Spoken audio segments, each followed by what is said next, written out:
Hello and welcome to Swapping Joysticks. Today is International Wine Day, or at least Wine Day in the UK, National Wine Day, and that is the most important thing about today. But it is also Swapping Joysticks Day, and I am Ben Ostwick, otherwise known as Biggest Bennis, joined as always by her indoors, Ed Nightingale. Hello. Hello, you're right. Her indoors. Yeah. Indoors, It's a very feeling old, misogynistic Yorkshire phrase. lovely. It's too hot. It's suddenly getting really hot. Yeah, someone's asked, is Ed hungover or drunk? No, just hot. Damn right. Oh shit.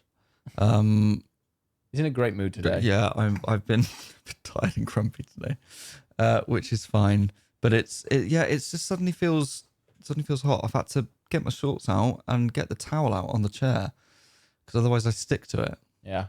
These are very short shorts. I can see he's looking at me. Oh shush. Yeah. But yeah, he's got his shorts out, and if you're lucky, he'll stand up later and forget. No. But this is Swapping Joysticks. And also, I just decided literally about 1 minute before we went live, or before we became on the screen, that actually next time I'm going to move this microphone over to the other side. So it's not in my way. So it's not completely nice. blocking Ed's vision. But there are people who listen on the podcast and have no idea what this looks like. So at the moment, just imagine two mics kind of leaning over from one side and Ed's kind of covered. Well, maybe they should go to swappingjoysticks.com and /YouTube and watch some of the old ones.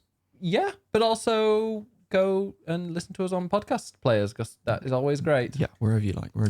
Yeah, get us whichever side, whatever way you'd like. I think we need a sugar rush. Yeah, so we have been very, very kindly gifted by K-Truth, who we met in London a few days ago, and she was like, "Here is a big bag of American things. Have them." Well, it was a week ago, and we've slowly worked our way through some of them. Some of them, yes. We still got peeps that we should also have. Maybe we'll have those at some point. Some point later. Yeah, but first up, we have a drink, a very American drink called wine. No. That's yet to come. We do have wine. We do have a wine. Yeah, because it's National Wine Day. Happy National Wine Day. But before that, we have a little can of. See, I thought it was dandelion and burdock, but I think that's a British thing, isn't it? Yes, it's root beer. I've never had root beer. You've never had it before? Never. Root beer tastes like medicine. It's amazing. Oh, really? Yeah. Oh. In a good way. When you say in a good way. I do mean in a good way. Okay. What else? We got some little cheesy biscuits in the shapes of fishes. Fishes? Fish. Fish, yeah. They were nice. They just tasted like mini cheddars. Mini cheddar, yes, they were. We had some Reese's Pieces bar things. Oh my God, the Reese things. They had Reese's Pieces with Smarties in them. Oh my God, that was it wasn't Reese's Pieces, it was Reese, stick bar. Reese's stick. Reese's stick, yeah. Reese bar. Reese's bar. Big chocolate bar. And it had some things inside. They were really, really, really nice. And we had Reese. Oh no, there were various Reese's things. Yeah. They were tasty. I would have them again. Yeah, definitely. Can you pass me the other can? Right, here you go. So we're going to try this out. Right. Bit of SMR. Yeah. So this oh my God, that just sputtered right in my face. There you go. There's a sound clip. But yeah, this is root beer since 1919. I don't think it's that old. 100 calories. Doesn't say anything exciting on it. Well, it's a good job I got a towel, isn't it? Did you just dribble? I squirted all over my face. Oh dear. No fat, apparently. Well, cheers. It's in Texas. Cowboy City. State. Here you go. Cheers. Cheers. Right. Enjoy your see first what sip. This is like. Shall I smell it as well first? If you want. Oh, it smells revolting.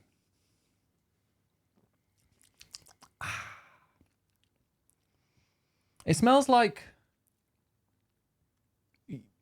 antiseptic. Yeah, I told you. Oh. It tastes like medicine. And it tastes like antiseptic as well. It tastes like a doctor's surgery.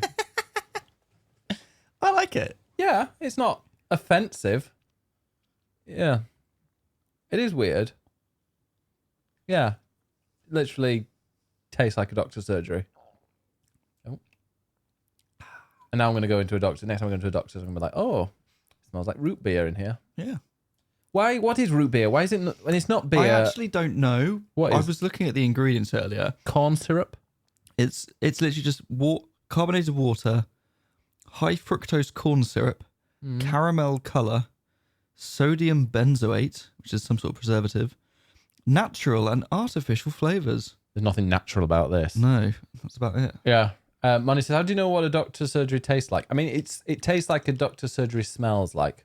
It's a bit like the taste of a steak and kidney pie tastes like how an alive cow smells like. It's not nice. Yeah, brewed from roots. Like what roots? Hair roots? Yeah. What roots? Yeah. But yeah, I'm looking forward to washing that taste out of my mouth with some wine later on, as it is National Wine Day. And we do have something even more special, which, wait.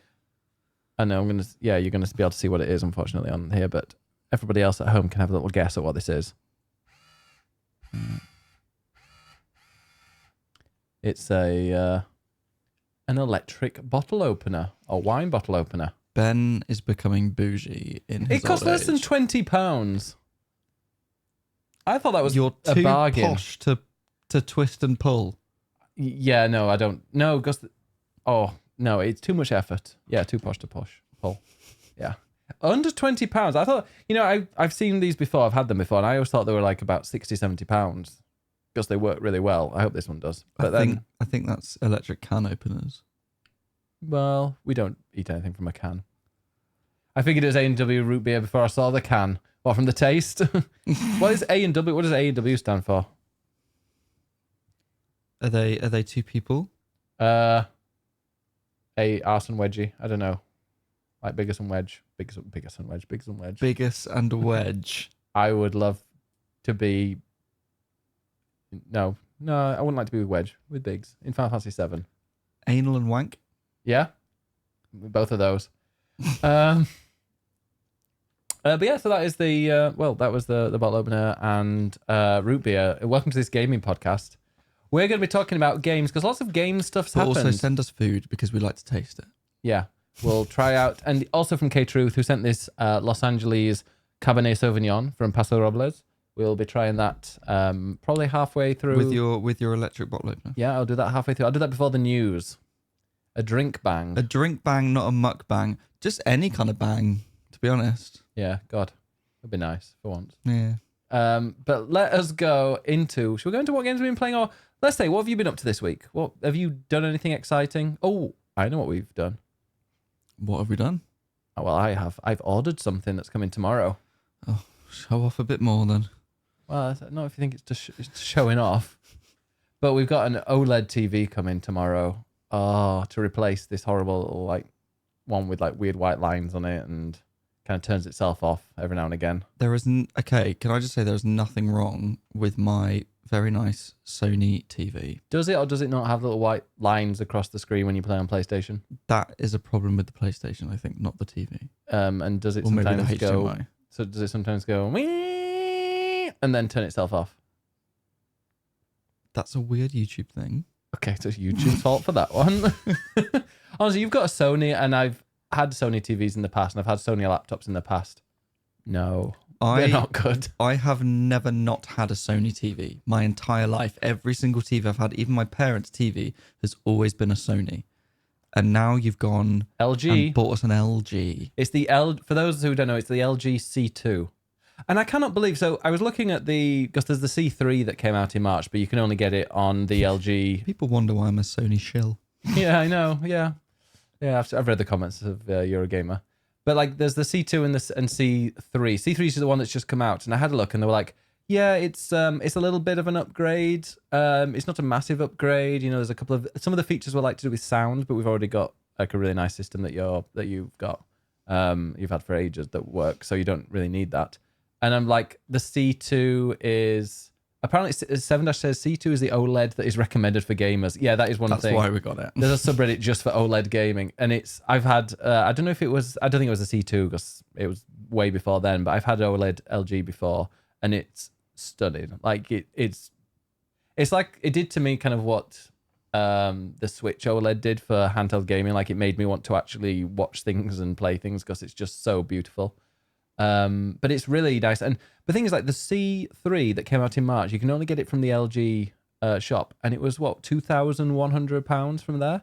Whereas the C1, I got from, what did I get it from? Richer Sounds. Richer Sounds. An audio shop. Yeah. For under 1,100. It was about £1,000 cheaper than the C3, and it's only 1 year older, and there's a very slightly better, I think, bit of from this on the C3 compared to the C2. So I felt like I got a bargain. I think I feel like I've saved money despite spending a lot of that sponsorship money from PlayStation from that. Seven Dash says, I hear Metroid Dread is another title that was really intended for OLED. Absolutely, because that came out with the Switch OLED, and when they were showing off the new console, they were showing off Metroid Dread, and because it's so dark in that game, it really just pings off the screen. Also, phenomenal game. He hates it. I love it. No, it's not my kind of thing. One of us has taste. Yeah, it's me. It's me. This thing, although I'm losing my sense of taste after drinking this root beer. It's 55 inches. We're going. I think that's the perfect size. It's also weird because it goes up for 55. After 55, I think is 65. But 65 is ridiculously. It's like it jumps 50% in price. It's weird.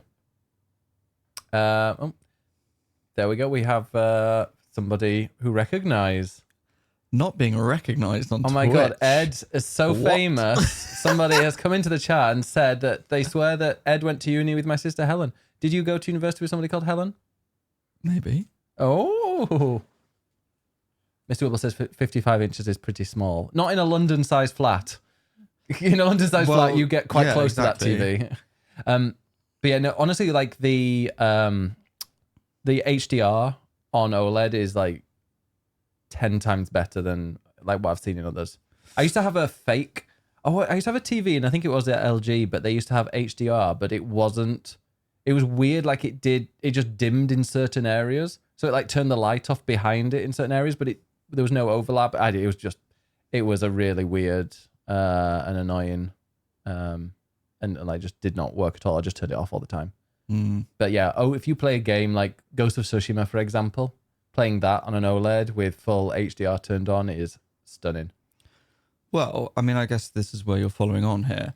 Part of the reason we've ordered it now is because there is a certain game coming out next month called Final Fantasy 16, which I suspect is going to look very pretty on a PlayStation 5 with an OLED TV. And that's the main reason that I agreed that we'd buy it. Mr. Wheeler said, I can't fit anything over 55 inches. Wow. But there you go. Sad times for you, Mr. Yeah, not what I've heard. But yeah, so that is coming tomorrow. We will give you a full tech review next week when that comes. No, we won't. We'll be like, it looks really pretty. It's really good. The colours are bright. I like it. I've also ordered Dune on 4K Blu-ray because I've never seen Dune, and I was like, if I'm going to watch Dune, I'm going to watch it the way God intended. In a cinema? No. On an IMAX? No. That's where it should be watched. Nothing should be watched in a cinema. Cinemas are terrible and should all go out of business. business. We're not having this conversation again. Yeah. No, there are no redeeming qualities of a cinema. No, it's much better to watch it on a TV. OLED, they don't get OLED cinema screens, do they? They have whatever else is nice tech, and you've got good sound, and you get to sit in the dark. Stains all over the screens. Anyway, we're going to put this on Saturday night, and you're going to fall asleep within 5 minutes, and then at the end go I didn't like the film. I'm like, 'cause you didn't fucking watch it. Well, that's exactly what's going to happen. If I'm tired and a film is really, really good, I will not fall asleep. I actually watched, what was that movie with Harry Styles in?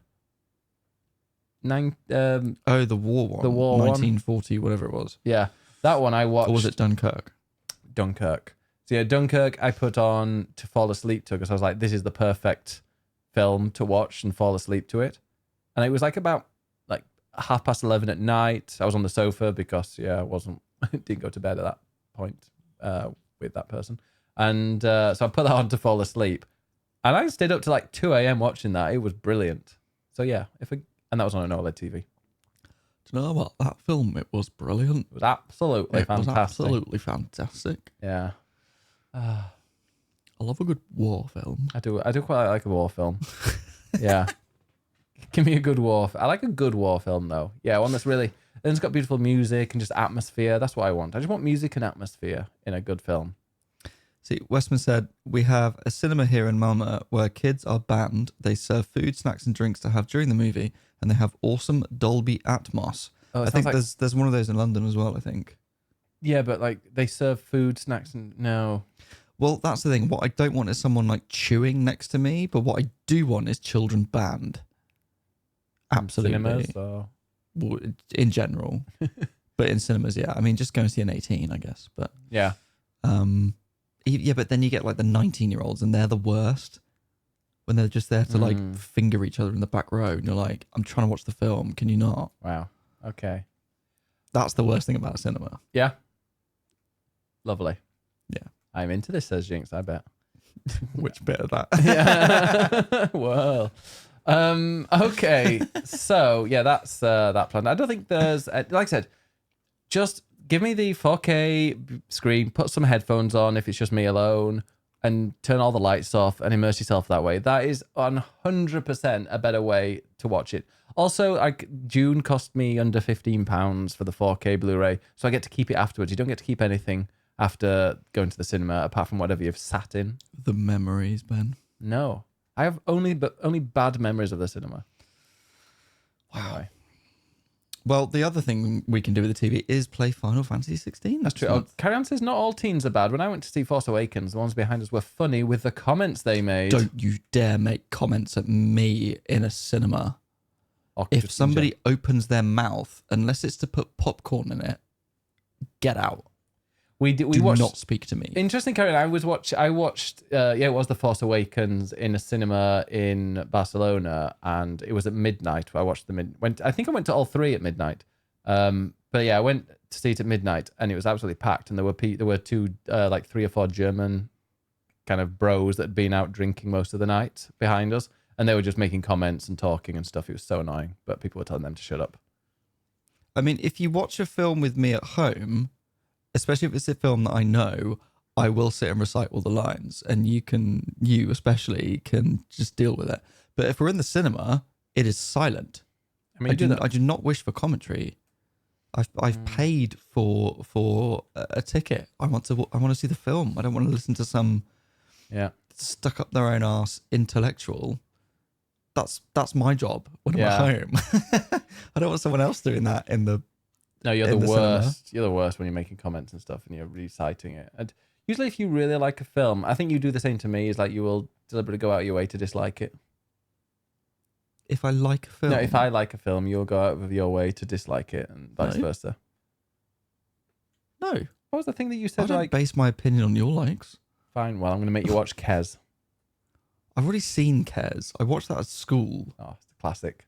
It's a school film that your teacher puts on to be like, oh, this will be educational for you. Yeah, it was a documentary. I can't remember what it was that you were like, I know the part of the reason that you don't like it is because I like it so much. Phoenix Rising? No. Oh, okay, good. Right. I have my own opinions, Ben. Do you? I thought you're Sony shill, paid for by Sony.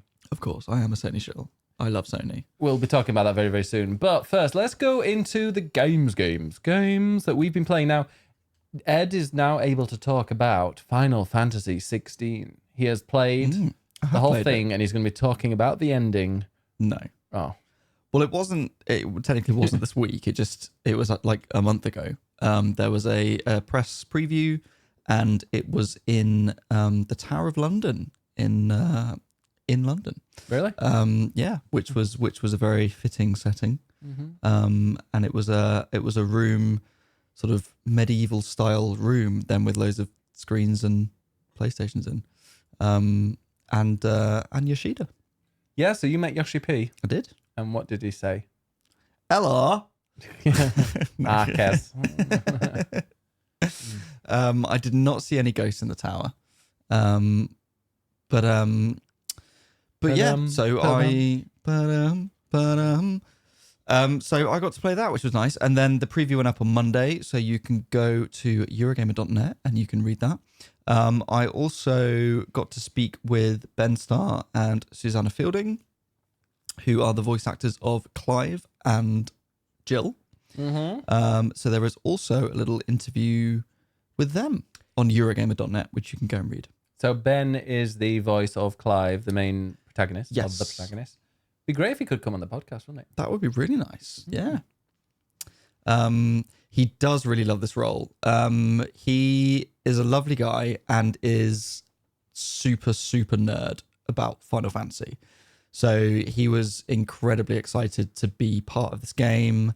And I think is absolutely loving being part of the press and being interviewed and just chatting with nerds like us. And yeah, he's a very lovely guy. But yeah, you can read all about that on Eurogamer.net. But Eurogamer.net. I'm happy to sort of answer any questions about the game. I'm not going to talk too much about it. What we played was the first sort of 4 hours or so of the game. And the opening, probably not all of that, but it was the opening of the game. And the very opening of that is what's going to be in the demo that is coming out ahead of release. We still don't know when that is, but when that's out, you'll be able to play the opening of the game, which I'm not going to spoil for you because I'm not going to talk about the story. I mean, I'm also not allowed to. We're strictly told do not share any story spoilers. Seven Dash is asking a question that I was going to ask you as well. Is there another game that you would compare the combat to? I mean, is it similar to 15's combat, or would you go for a different franchise? This is the biggest point of contention, I would say, with this game, is that there are a lot of older fans of the series that believe it should always be turn-based. Even though it's not been turn-based since for a very long 10. time. 10? I do not agree with that opinion. 10. 12 wasn't? No. 12 was 13. not. 13, not really, no. Okay. So yeah, 10. The thing for me is that the combat in this is real time. It is action RPG. The combat designer used to work for Capcom and designed the combat for Devil May Cry 5. So it has that kind of Devil May Cry character action combat kind of vibe. I would also throw in an element of Monster Hunter, and I would also throw in an element, don't hate me, of Dark Souls. Oh. Only because it is that those games are the ones that have sort of now set the standard, I think, for 3D action fantasy games. And it's not stamina based like Dark Souls. It's not as slow. It's much quicker than Dark Souls. The comparison comes in more in boss fights. So no, it's not taking the dying from Dark Souls either. You don't lose all your experience or anything like that. Don't worry. It's more just in the way that when you're against a boss fight, or when you are against a boss, you have to really sort of read their moves and sort of sit back. It's not about rushing in and dodging and whatever. It's more about sitting back, learning their attack pattern, dodging at the right time, occasionally parrying. So it's about reading enemy movement as much as it is like learning your own patterns. Clive, you only control Clive as well. You don't control the party. They are AI. You can give a few commands to Torgal the dog, who also, FYI, is adorable when you see him in puppy form. So you don't control the companions, but you only control Clive. But he takes on the power of different icons, which are the summons, which are sort of elemental. And you switch between those with L2, I think the button is. So it's almost like different weapon sets because that changes what your special moves are. So with Phoenix, it's a like the circle button is a sort of rush into the enemy, sort of like rushing in towards them and grabbing them. Whereas with Garuda, it's the opposite, where it's like a pull towards you. And then Garuda obviously has lots of wind at special attacks. and Phoenix has lots of fire attacks. So you sort of switch between them like weapon sets, like you would in Devil May Cry. What's the story like then from what you played? Because do we think that the demo that's bound to come out is going to be the opening chapter? Did they say anything? Yeah, it is the opening chapter of the game. I'm not going to tell you what that is. Okay. In terms of what happens, I mean, a lot Is of it it good? is stuff that is in the trailer. Is there a the lot of trailers. combat in the opening section? Because if that demo comes out, will people be able to get like a good feel of the combat? Yes. So the first couple of hours sort of give you a bit of everything. There's combat, there's a training and then teaching the combat, and then there's combat stuff, there's missions, there's story, there's icon battles, which is the big bombastic set pieces that they're really sort of pushing. There is a little bit of everything in the first couple of hours. So what I'd say is that if you are maybe on the fence about the game, you're not sure if it's for you or not, the demo will be free. It's not out yet, but when it is, you can play through that and get a really good sense of what the game is about. In terms of story, in terms of the tone of it, I won't say any specifics, but in terms of the tone, a lot of people, it's the sort of cliched thing, but a lot of people are saying, oh, it's darker in tone. There have been Final Fantasy games that are a bit darker.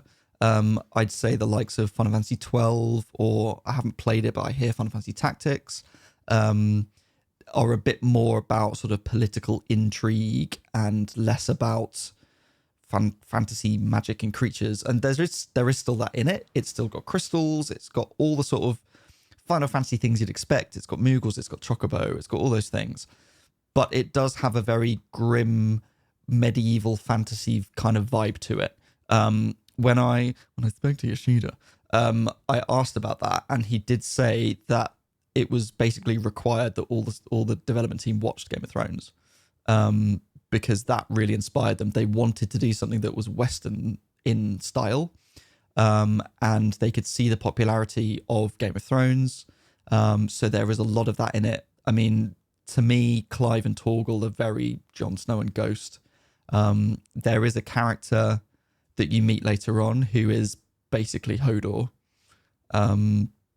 just a sort of tall, kind of slightly stupid man, but sweet. Me. But sweet. I didn't look at you when I meant that. Definitely looked at me. And so is the ending going to be really bad? The ending one. Well, I don't know what the ending is. I hope not.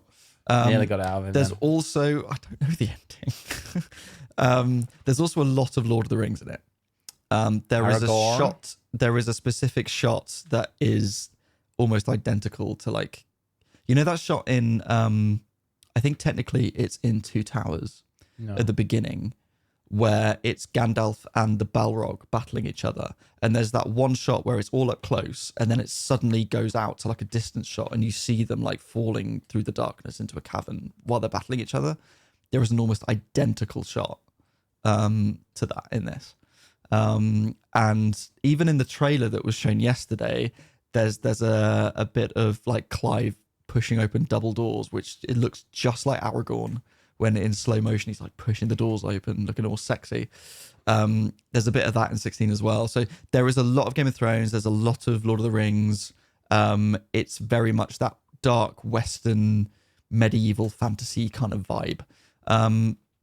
That plus the real-time combat is sort of, I think, making people think, oh, this isn't Final Fantasy.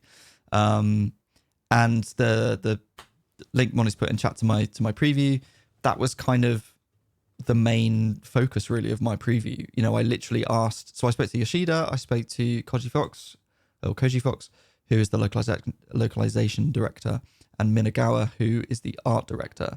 And I asked all three of them, for you, what is the essence of Final Fantasy?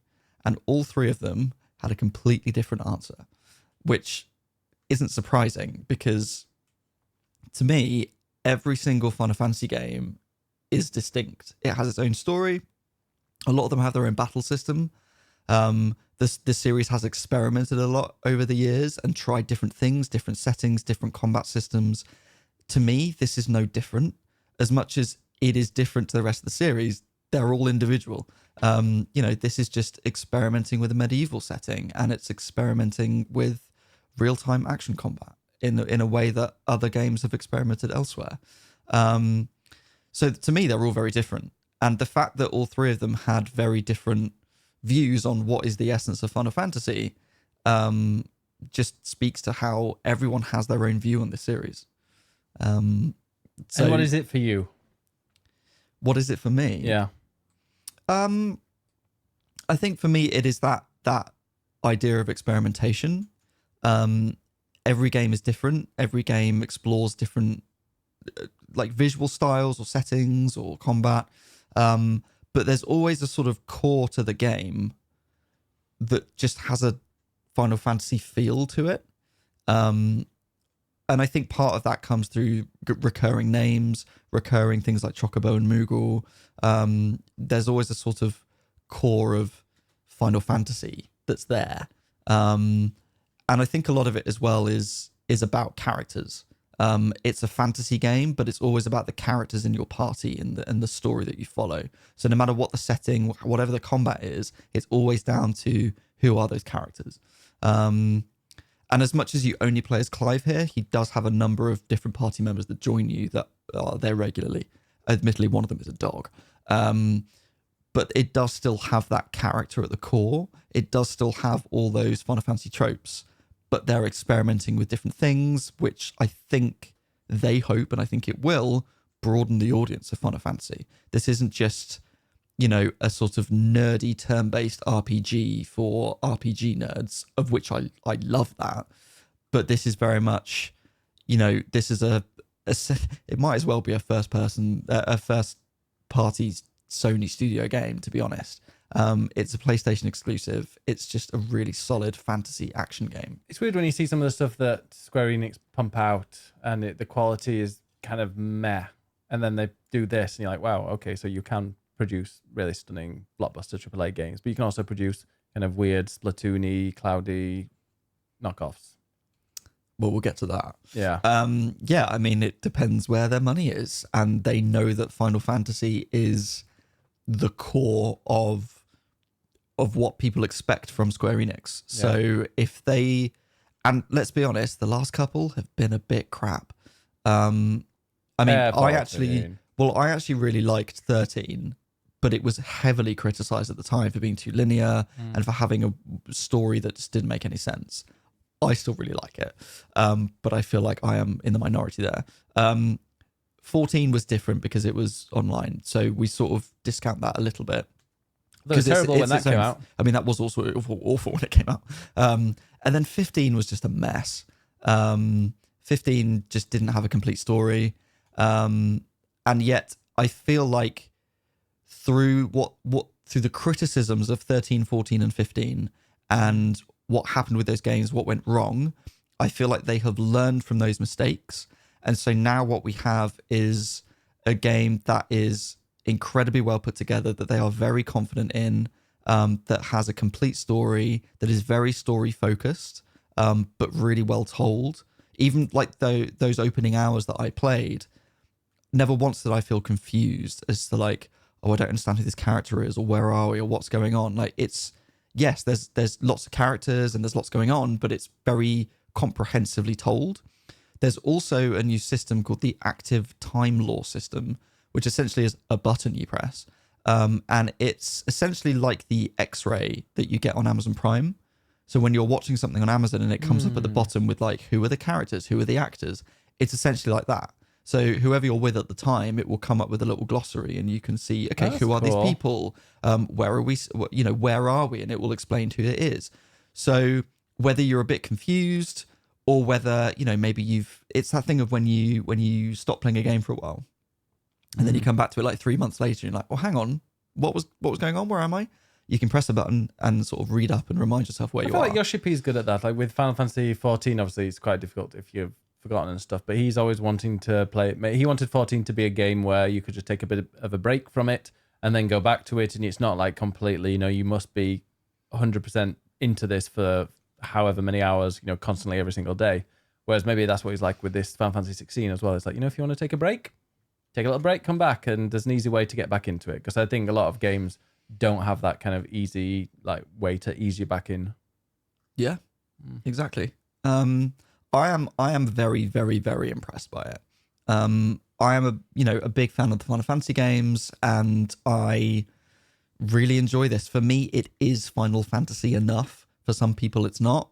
In which case, go play Octopath Traveler. Go Square Enix have play got some Dragon brilliant Quest. games Go that are play whatever turn-based, else like is turn those based. ones. Yeah, so There are plenty of other games that they make that will tick that old school turn based box for you. Like I said, for me, Final Fantasy has always been a much more modern take that is looking ahead at how can we modernize the series, how can we experiment, how can we do something new.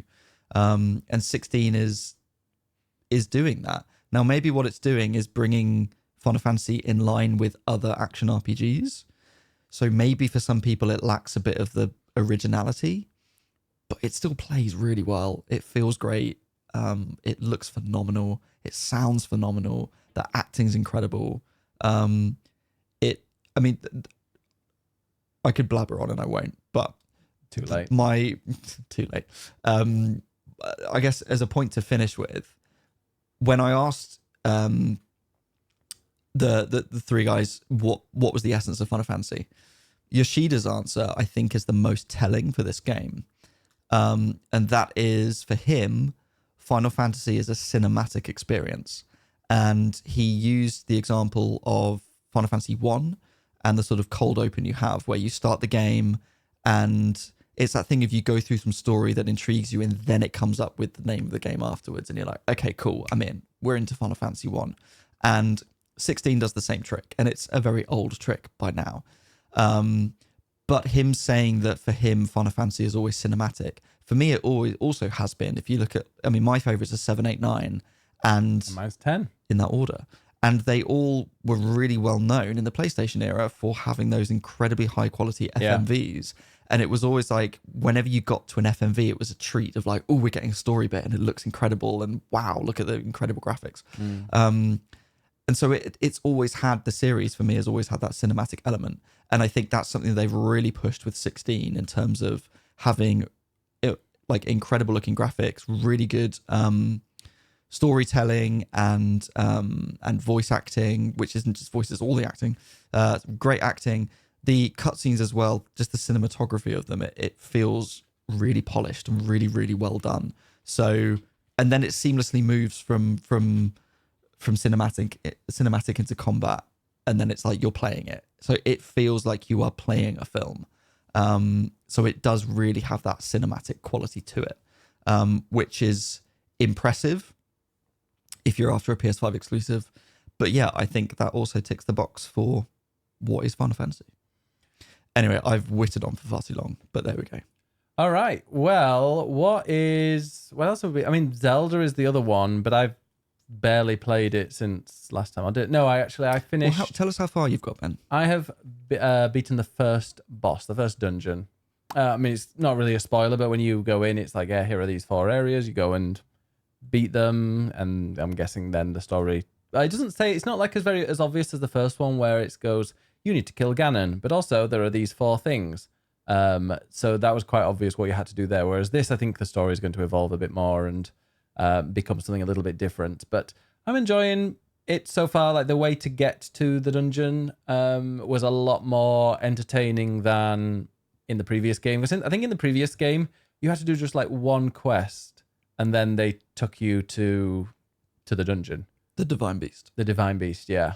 So I don't know what the other 3 are like, but I've done the wind one, which is the kind of the one that they direct you towards at the beginning. So I've done that one, and yeah, I was going to say, because you can do them in any order. So when you say the first one, yeah, the one that directed me towards the Rito, which is actually the first one that I did in the original game. So I went to Rito Village. Took quite a while, like, to get there, and there's lots of story there. There are lots of shrines that you can do. And yeah, the actual quest and the mission to go to the dungeon was very, very exciting, and a lot of fun playing it. But yeah, no, I've enjoyed it. I've beaten that one. I beat that dungeon, and it's weird because the time that it took me to get to the Divine Beast type thing or the dungeon, that took maybe about 5 times as long as the actual dungeon itself. Yep. Yeah, but it was. Yeah, it's funny. It does feel like it's a bit more difficult than the original. I think the original one you got quite high quality weapons pretty quickly, and like, you could just go. Whereas here, I think you need to start fusing them a bit more and be a bit more careful. They want thinking. you to use fuse on that.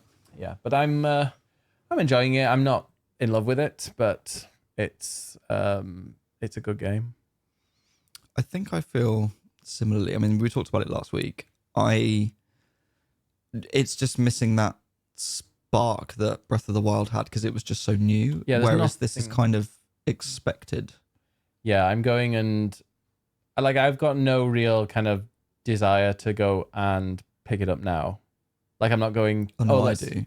I'm not in my head. I'm not. Oh, let's finish. As soon as we finish the stream, I'm going to go and play some Zelda. I'm like, no, I'll eventually get round to it. It's it's good. I've done the first dungeon. I'll put it down for a bit, and then later on in a month or two, maybe I'll go and focus on the second dungeon because there's Diablo coming out. There's the Final Fantasy 16 coming out.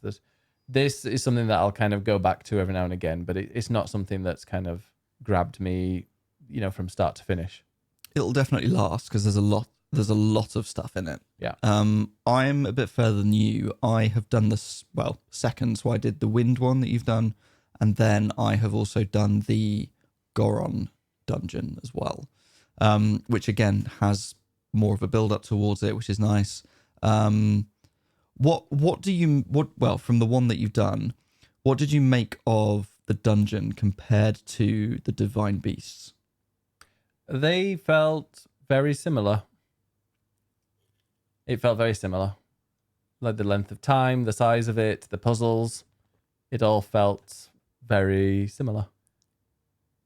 In fact, it felt a little bit like, I'd say it felt a bit, the wind one felt a little bit like the giant camel one, in the fact that it was this giant beast, so you had to go around on the outside of it to go back in, but actually I think you did on most of them. Mm-hmm. But yeah, because you don't control anything of it, do you? You don't. It's not like in the last one where you could rotate certain things or turn the hose from the elephant or that. None of that actually happens. Yeah.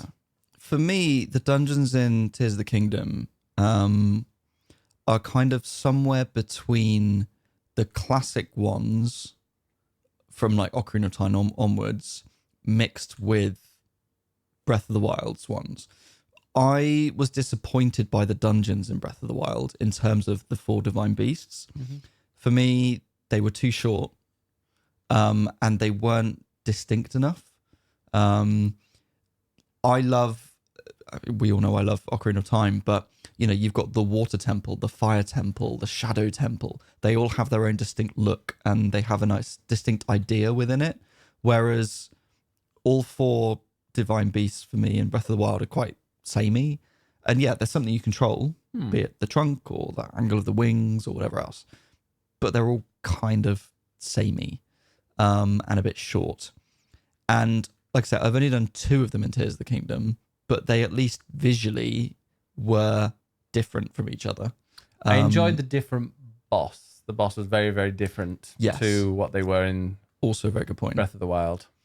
But the one thing I did like in the Divine Beasts is that it's not just, get the big key to get to the boss. It's, you've got to unlock the 5 things or whatever they were in Breath of the Wild. And you can do that in any order. So there's that sense of non-linearity to the dungeon, which I really like. And I think this, in Tears of the Kingdom, they've retained a bit of that sense of non-linearity from Breath of the Wild, which I enjoy, but it's also got a bit more of the sort of distinction from the older style dungeons. For me, it still kind of falls down the middle somewhere, where it's sort of not either of them.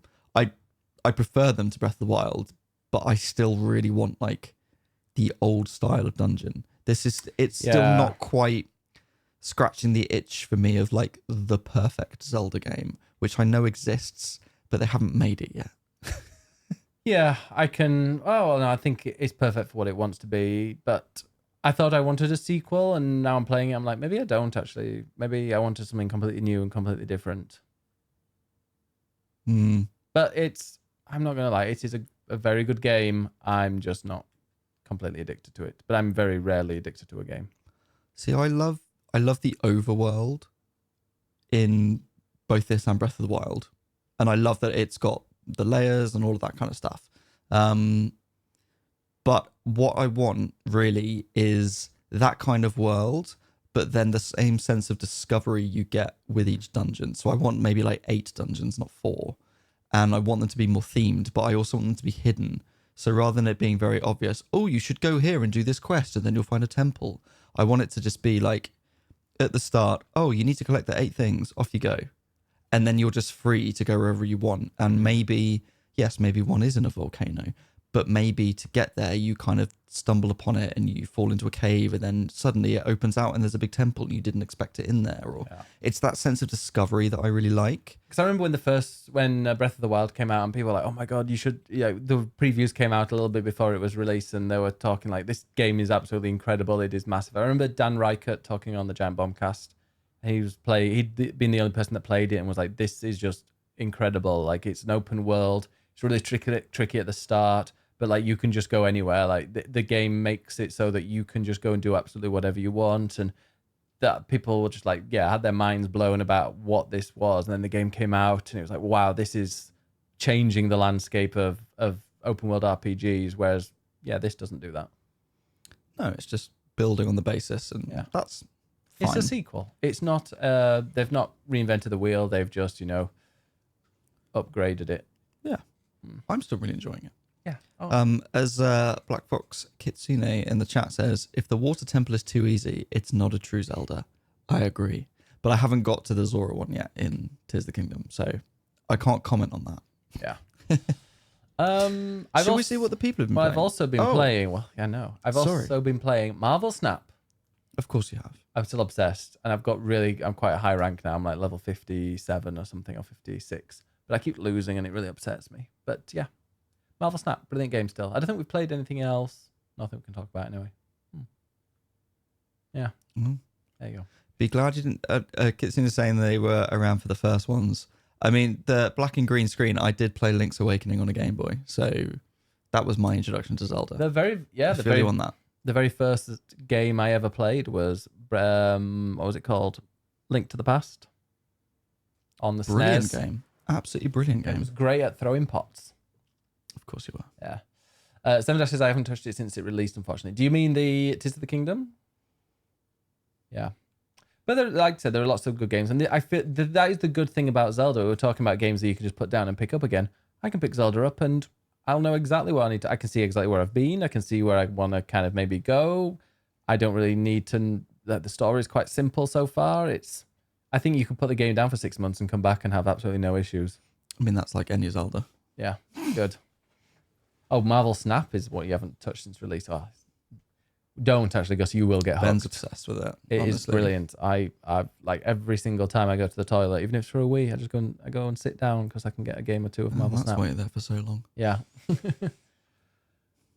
Anyway, let's go and see what have been playing. What the peepholes have been playing before we open up this wine. Let's have a look. Right. Thank you to everybody who sent in their answers today. If you're not in the Discord as well, !Discord. And then you can answer our question of the day, which on a Thursday is always, what have you been playing? What have you been playing? Yes, !Discord. Go and join us in Discord. If you are listening to this on a podcast and you want to join us and it's like, well, I can't see the link. It's discord.gg/biggestbennis. Nice and easy. discord.gg/biggestbennis. But let's kick it off with clues. Ed, fire away. So, Clues has 2 reviews for us this week. The first is V Rising, which I think Clues was playing last week. I seem to remember. Vampire-themed survival base building game that's actually really hard. Combat seems to be the focus of the game, and the base building is tacked on, albeit done very, very well. I've seen videos of people showcasing their castles like designer Animal Crossing islands, and it's fantastic. The game seems to be primarily designed for team PvP, with which different clans vying for resource and prime locations, and to be fair, it achieves this very, very well. As a solo player, however, this means the content is more challenging and grindy, since the only way to progress is by killing difficult bosses. All in all, it has sucked all my time out, and I have no time to jump into Destiny because I'm a vampire. I like Voodoo Rising was kind of fun when I played of it, but it was just really, really dark. So I was streaming it, and it wasn't really very visually appealing, and it sucked the energy from me like a vampire. There you go. And then the other game Clues has been playing is Monster Hunter World, the board game, which I did not know existed. So there we go. Yeah, it is video game themed, so we'll allow it. I pledged for the Kickstarter of this game in 2020 and only just got it. So typical Kickstarter. That's quite lucky, actually. Shenanigans. 3 years is actually quite lucky. As a Monster Hunter game, you track down monsters, hunt them, harvest them for parts and materials, and then upgrade your gear. It took us 30 minutes to decipher all the iconography on a small 1 centimeter by 1 centimeter card. That is tiny. Yeah, that is tiny. So this is a very rules-heavy board game. Once you get into the hang of things, though, combat is brutal, like the video game, with the monster capable of downing you in one hit, even before you can react. Wow. But whilst the video game is about twitch reflexes and muscle memory for weapon combos, the board game focuses heavily on tactics and teamwork. There were many tense and close calls during the 1 hour long session that emulate those tensions in the video game. I do recommend people to try it if they can get access to it. I bought it ostensibly for the miniatures, but I like the game mechanics. Yeah, I mean, that's what you want it for, like little miniature things. Put it on the shelf, looks pretty. There are so many board games now based on video games as well. Yeah. It's like, oh, this is a successful video game. Let's make it into a board game. Like there's a DVD one. There's a Stardew Valley one. There's loads of others. And I always wonder, like, how well does that really transfer to a board game? It's a cash grab.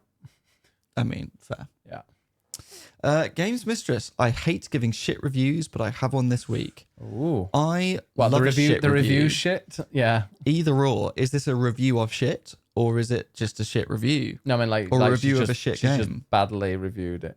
Yeah, Yeah. exactly. It's written really badly. Yeah. No, bad reviews are always fun. You get to just. Speaking of certain which, have stuff. you seen the Gollum reviews came out today? I'm not responsible for those. You played Gollum, but just before I do that, what did you think of Gollum when you played it? I didn't think it was very good. Oh, you were right. Yeah. But I was nice in the preview because well, firstly, we didn't play very much of it, but also I got to chat with one of the writers who's like a Tolkien lore expert, and he was really lovely. So we had a nice chat and we talked about Tolkien lore. Yeah. Which they seemed sort of quite heavy on in the game, even though it didn't play very well. But I was hopeful that they would polish it, and it turns out they didn't. No, we had a big downgrade, didn't it, from when it was first shown? Go on. Anyway, so Games Mistress has started playing a cute little game called Woo Loop. Woo Loop. Woo Loop. Woo Woo. It's not for me. It's not for me. It's not for Gemma. Which I believe is free on Steam. It's a crafty game where you wrap yarn and wool around pegs to create pictures. It's very simple and exactly what I was looking for. Something low pressure, very relaxing and zen. Except they have removed all the joy from the craft itself. For instance, the pegs are arranged to make pictures, but the game won't even allow you to choose what direction you wrap the virtual yarn in. You can't even choose the colour of the yarn you use. And as far as I can see, there's no free play mode. I like the idea of it, but the execution is overall disappointing. Even just a few small changes would make it way more fun for me. Oof. Well, that is very disappointing. Yeah, that is sad. Riley is back on Animal Crossing. Classic. So I've been buying turnips and selling them for bells, making and placing a lot of furniture, and trying to get KK Slider to visit so I can unlock terraforming. I forgot how fun and relaxing the early game content can be.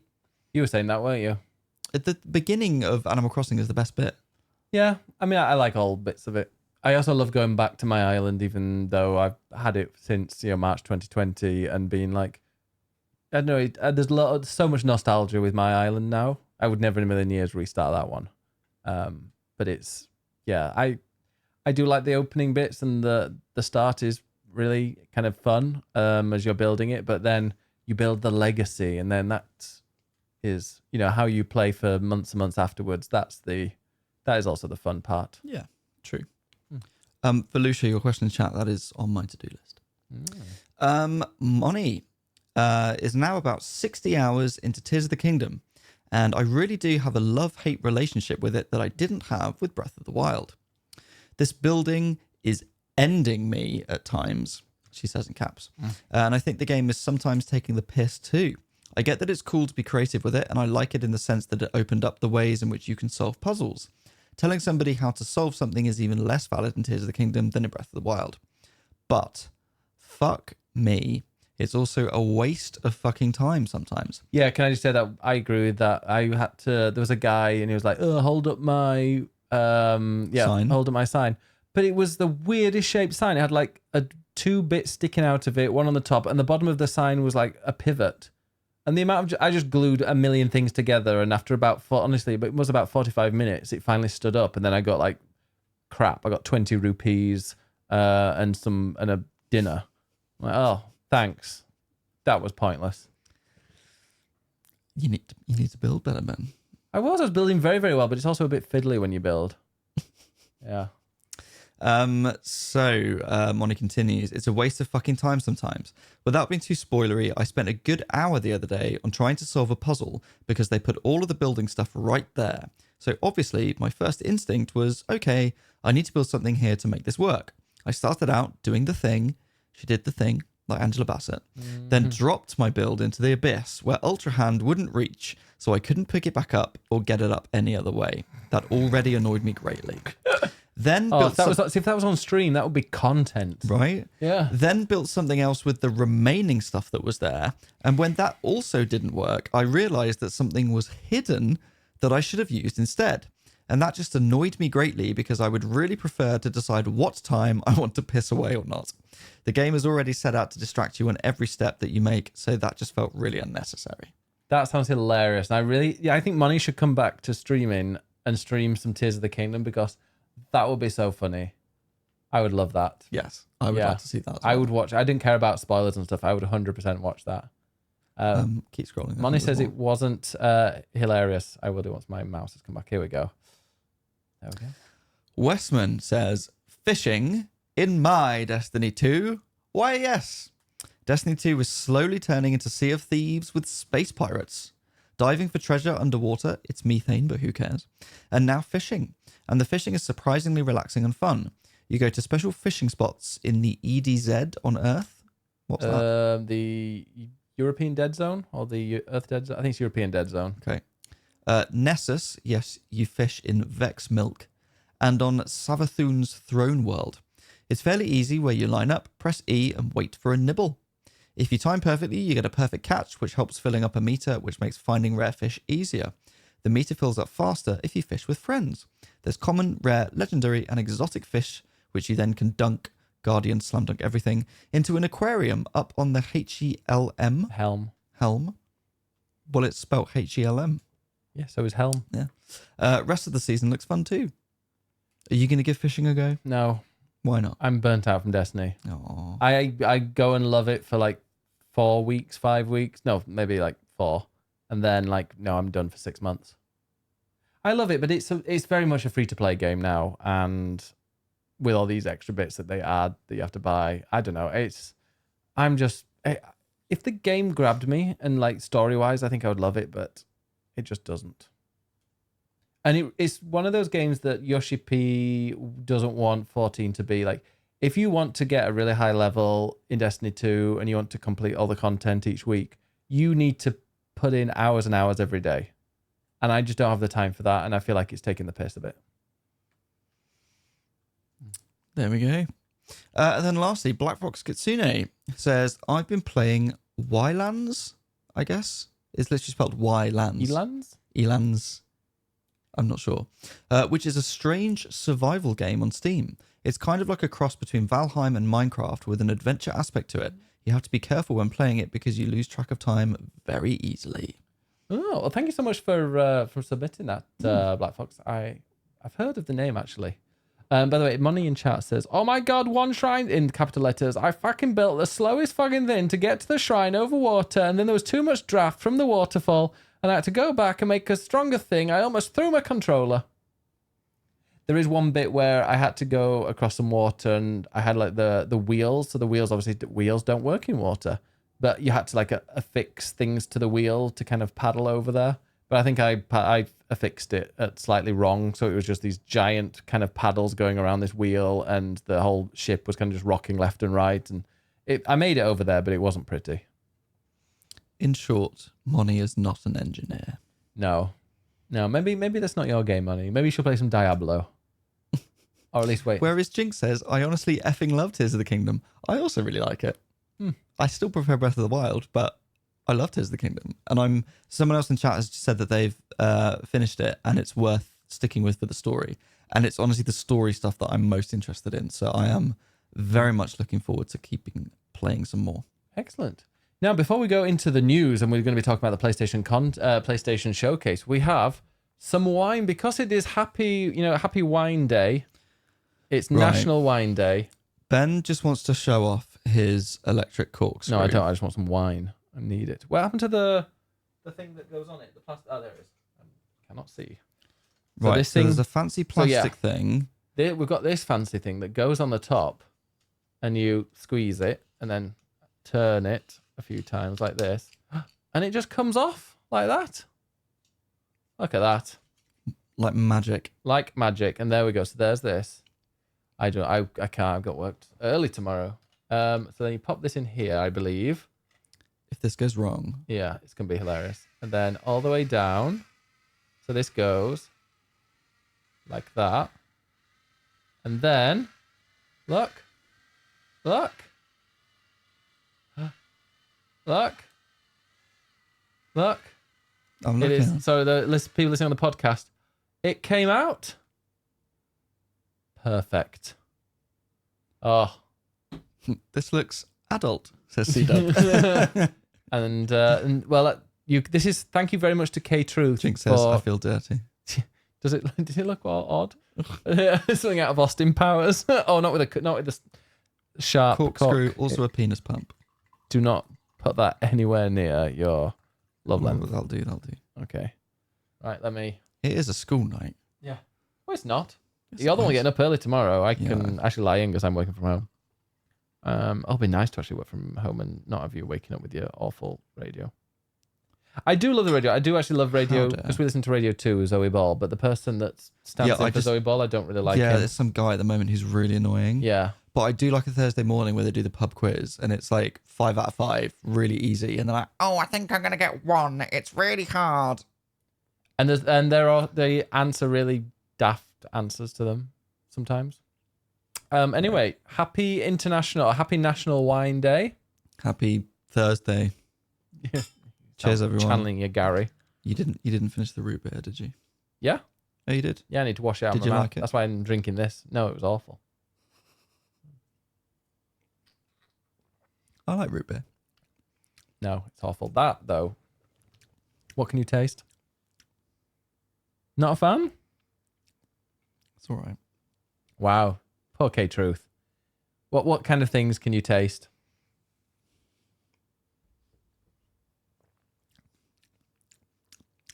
Vinegar. Almost. Oh. I mean, it has to come all the way it's a over. bit acidic. Yeah. It's American, so it's not going to be that nice. It's not French. You said that, not me.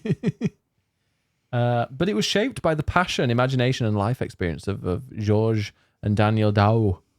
There you go. It was the electric corkscrew that ruined it. Yeah, it kind of made it a little bit nasty. Your tastes differ so much. I mean, with root beer, I think wine, we're quite similar. I mean, it's not the nicest wine in the world ever. It's drinkable. I'll happily sit and drink it. But I like a nice, smooth red. Yeah, that's not the smoothest. It's fine. I'll just cook with it. Is not from California. Says it's not from California. It says it is from California.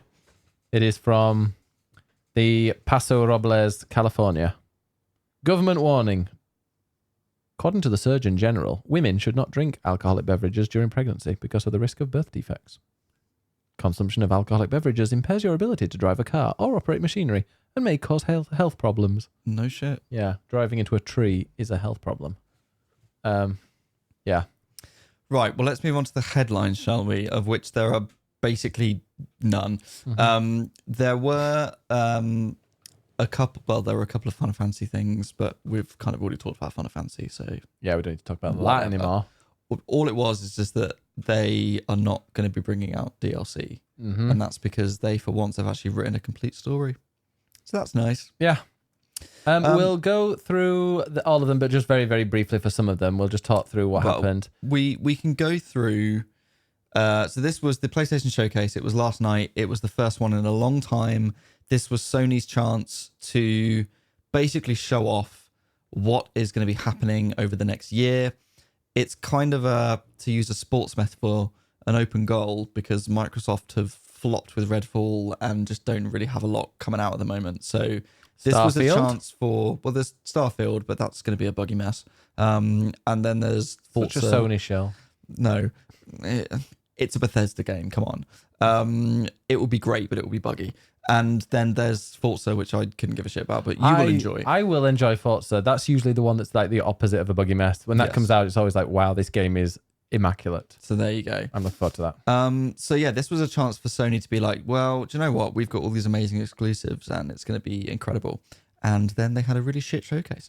But we are going to go through it and just pick out the ones that are worth talking about, because there was a lot that was shown and a lot of it was crap. Fair Games. What do you think to that? That was like the Payday. Fair Game Dollar. Fair Game Dollar. Fair Game Dollar was the Payday cross with like the Division-ish. It's like an extraction shooter, but also had like weird coloured things popping up. It wasn't my kind of thing. Yeah, it was sort of Watchdoggy, but yes, not. Watch Dogs, that was the one. I quite like the sort of revolutionary vibe of this, of sort of young people taking over from billionaires. And if you notice, the one that was highlighted was called Elliot Moore, I think, which has the same initials as a certain other annoying billionaire. Yeah.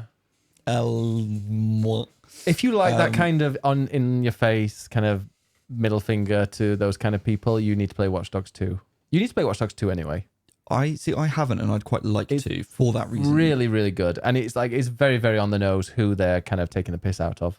Yeah. Also, I remember there being a trans woman mayor in there that you help out, and it's just like a really nice, heartwarming side story. And well, it's set in San Francisco. Yeah, it's just you would hope so. Yeah, I don't know. Watch Dogs 2 is a very, very, very good game and underrated. And like whenever it's a bit like Titanfall 2, like whenever it comes up, people go, "That game was really good." Yeah. So you should definitely play it. And I think it's like on. You can play it without buying anything if you've got a few subscriptions. I think it's on like PlayStation Plus, I believe. Or on Game Pass. It's on one of the two. Okay, then was Hell Divers 2. So the first Helldivers, I believe, is like a top-down twin-stick shooter, which people quite like. And this is now going third-person co-op. But I mean, it's just another shooting game. Do we really care? No. The start was not very... like the start of this showcase really wasn't interesting me much at all. No. Yeah. Shooting game, and then shooting game, but with magic, which is Immortals of Avium, which is coming from EA. Oh, fucking adverts on this website. Yeah, sorry. It's a first person game where you shoot magic out your hands. It's Godfall meets Ghostwire Tokyo.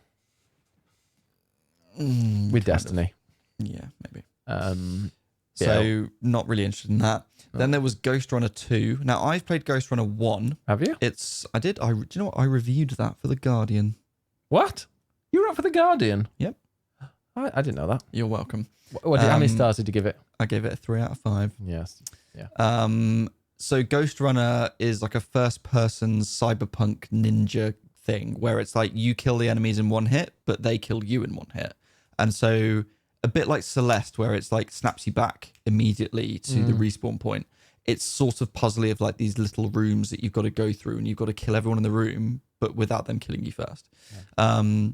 And yeah, it is more of that Ghost Runner 2. It is more of the same, but you are spreading out outside of the city area that the original was in.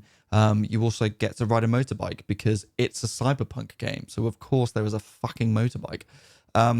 It looks alright if you like Ghost Runner, but it is kind of just another cyberpunk game.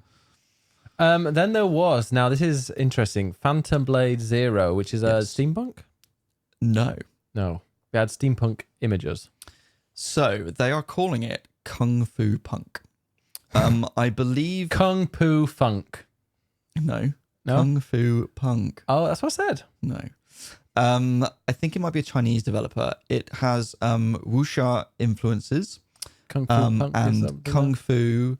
It looks almost like, I mean, it's third person action RPG. So it's obviously going to be compared to like Sekiro and Souls and Ghost of Tsushima and all that kind of stuff.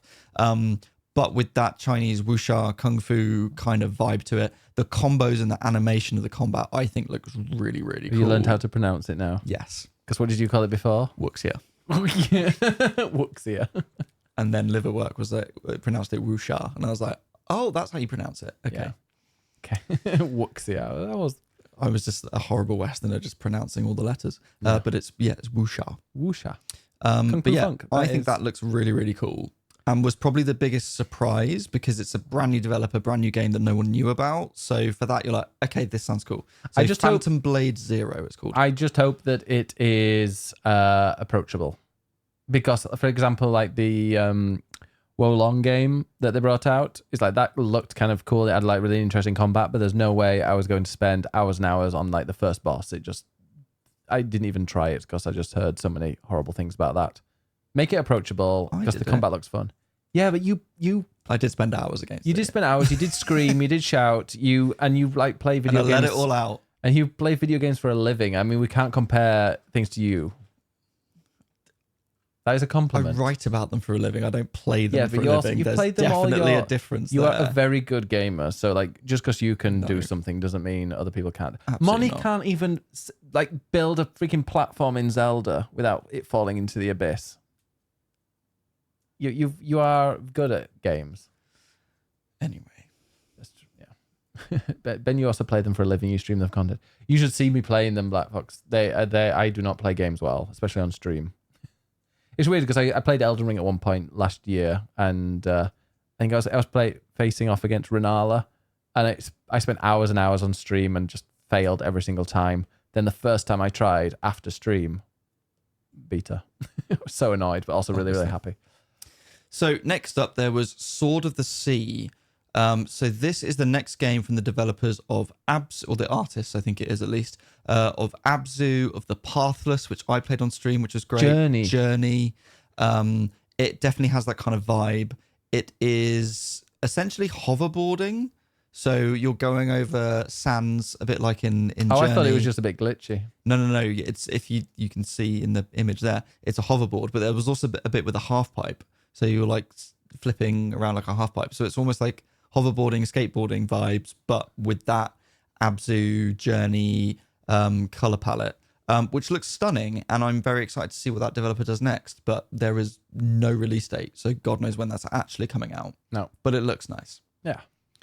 The Talos Principle 2. Have you played the Talos Principle 1? No. I've heard. I think I bought it, but there's like an achievement for not playing it. But I think you actually have to have played There's it. an achievement for not playing it. Yeah.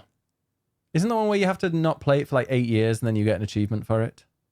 And so you decided to waste your money on an achievement by buying it and not playing it. No, I think I got it in a bundle or something. It seemed like, actually, I saw somebody streaming it and it did look quite interesting, but I never got around to playing it. I've also never played the Talos Principle, but this one looked quite good.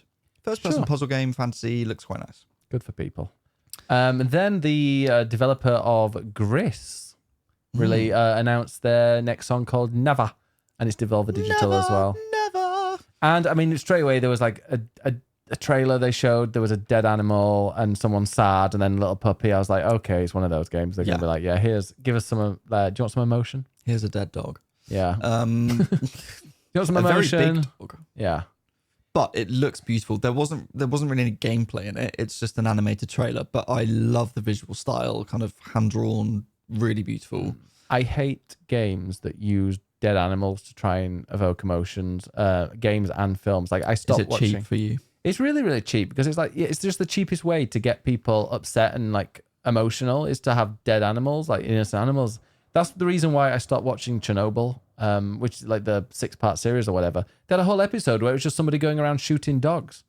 And then, oh, the little puppy, look at, then he goes in, there's like a dog, and then he goes in and there's loads of little puppies, and you know what he has to do. And I'm like, you don't need this. This is not necessary. This is just there to try and kind of get some emotion. So I just turned it off and didn't watch it.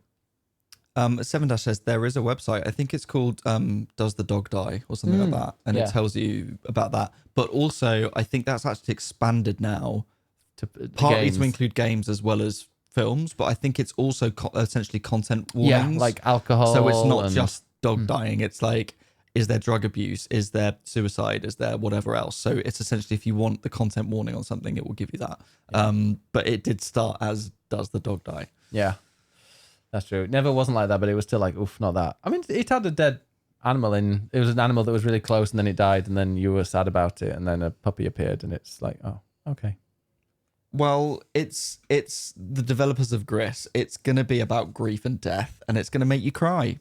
And I'm gonna play it and enjoy it. Gris just gave me a headache. Straight after that, we got Cat Quest, Pirates of the Caribbean, which was a bit of a tonal shift. Caribbean. I don't really care about that. People like Cat Quest though. It's got its fans. That's fair. And then there was Foam Stars, which is Square Enix making a game that is a rip-off of Splatoon but pumped through an AI. It looks awful. I get the impression that that is going to be the thing where they bring in their NFTs. Oh, yes, that's true. That's true. I did like the soundtrack. Now, I'm not sure if it was J-pop or K-pop, and I'm really sorry. But it had a really cool pop soundtrack to the trailer, which was great. P-pop. P-pop. Pop. Just pop. Okay. But the actual gameplay was essentially a bit like Splatoon, where it's a third-person shooter and you've got to gain control of the arena, but it's through coloured foam. I'm like, what the fuck is this? It just looked really ugly. What the fuck is this? The characters were like Fortnite, anime Fortnite. It's like like one of those kind of cartoony Fortnite skins that you can get. Awful. Hate it. Yeah. Not into it. Lava says, Ed, they're spoof games for a reason. You're not supposed to take them literally. Take them as a joke. Cat Quest. Oh, Cat Quest? Yeah. I've never played a Cat Quest. I don't really know what it's about. So I'm sure it's adorable. I mean, yeah, Mr. Wibble, I know, loves it. It's cute. Yeah. It's a cat. Do you know what? I would happily play that. I think I was busy writing about Never last night, so I sort of skimmed over Cat Quest. Yeah. But honestly, if they're amazing, I will absolutely give that a go. Now, the Plucky Squire, a game we both absolutely love. I think when they announced that, I think we'd both just finished playing It Takes Two. So like seeing something, and I think seeing something like this. No, I remember because I watched Plucky's. I saw the Plucky Spire at the Devolver thing because I stayed Squire. Did I say Squire? You said Spire. Spire. Okay, the Plucky Squire. Yeah, I saw that because that was announced during the Devolver Direct where they announced Cult of the Lamb, or they had a release date for Cult of the Lamb, and then Plucky Squire because I stayed up to like 2 a.m. and was like, this looks really, really good. But I do get like the It Takes Two part is just a bit when you're outside of the book, but this is. Yeah, it's one of those 2D games. Think, 2D when, like in Mario Odyssey, when you have the little 2D and then 3D moments. It's like that where, yeah, it goes from kind of a 2D, typical, looks like an RPG, that kind of thing. And then suddenly you're out of it and running around the desk. So it takes place in a storybook. It does. So it's got that storybook story and visual style. Yeah. Not RPG, sorry, it's more of a platform. I think it's like a mix of many different things, actually. Yeah, it's sort of top-down adventure, almost Zelda-like, I guess. But then with some platforming. But then the idea is that the storybook is on a desk of someone, and the character can come out of the storybook into the real world, which goes from 2D to 3D, which is nice. And I love it's out this year. It is out this year, but we still don't have a release date, which is annoying. Its designer is a guy that used to work for the Pokemon company designing Pokemon. Nice. So that's why it has a sort of cutesy kind of style to it, which I really, really like, and I'm really, really intrigued to see this game. And just like skimming through the trailer now, actually, there are multiple different kind of genres or style. Well, not styles, but like multiple genres. Like there's one where it looks like a turn-based RPG thing where you're trying to kill something's health, and then there's another bit that's a platform, and then there's another one where you're running around a town a la kind of Stardew / Final Fantasy, old school, like those ones. So yeah, Pokemon style. So I'm very excited for that game. Same. I cannot wait. I think that would be perfect. I think that is coming to all platforms, isn't it? Yeah, PS5, Xbox Series X, Nintendo Switch, and PC. Indeed. Oh, and then Teardown was announced for console. No idea what Teardown is. I think it's on PC already, or it's at least on early access. But yeah, people really enjoy that. It's a game where you have to demolish a house in whatever way you can. People get very creative with it. And it's just a bit, like Burnout, when Burnout was first out, or Burnout Paradise, I think. No, I don't know which one. The one where you had to cause as much damage as possible in like a crash. Was that the original Burnout? I swear I bought it for like maybe Xbox. I think I bought it with my 360, where you just go and you have to kind of drive. You come in from a ramp or whatever, and then there's loads of traffic and stuff, and you have to try and cause as much damage as possible. And you can like move your car in the air while it's been crashed. I feel like it's like this. You're just gonna try and cause the most damage and the most amount of chaos, and that might be a nice, relaxing game. I feel like that's the type of thing that I would want to play on Game Pass. Sure. Because I'd probably play it for an hour and go, yep, I've destroyed some houses. That's what fun. I need. Yeah. Now move on. Yeah. Next up is a game that should have been my game of the show and kind of wasn't, which is Metal Gear Solid Delta Snake Eater, which is a remake of Metal Gear Solid 3, which for a lot of people, it's their favorite of the series. It is a brilliant game. I got it on PS2, loved it. The problem is that this remake leaked beforehand, and it's been sort of very, very much long rumored. People knew it was coming.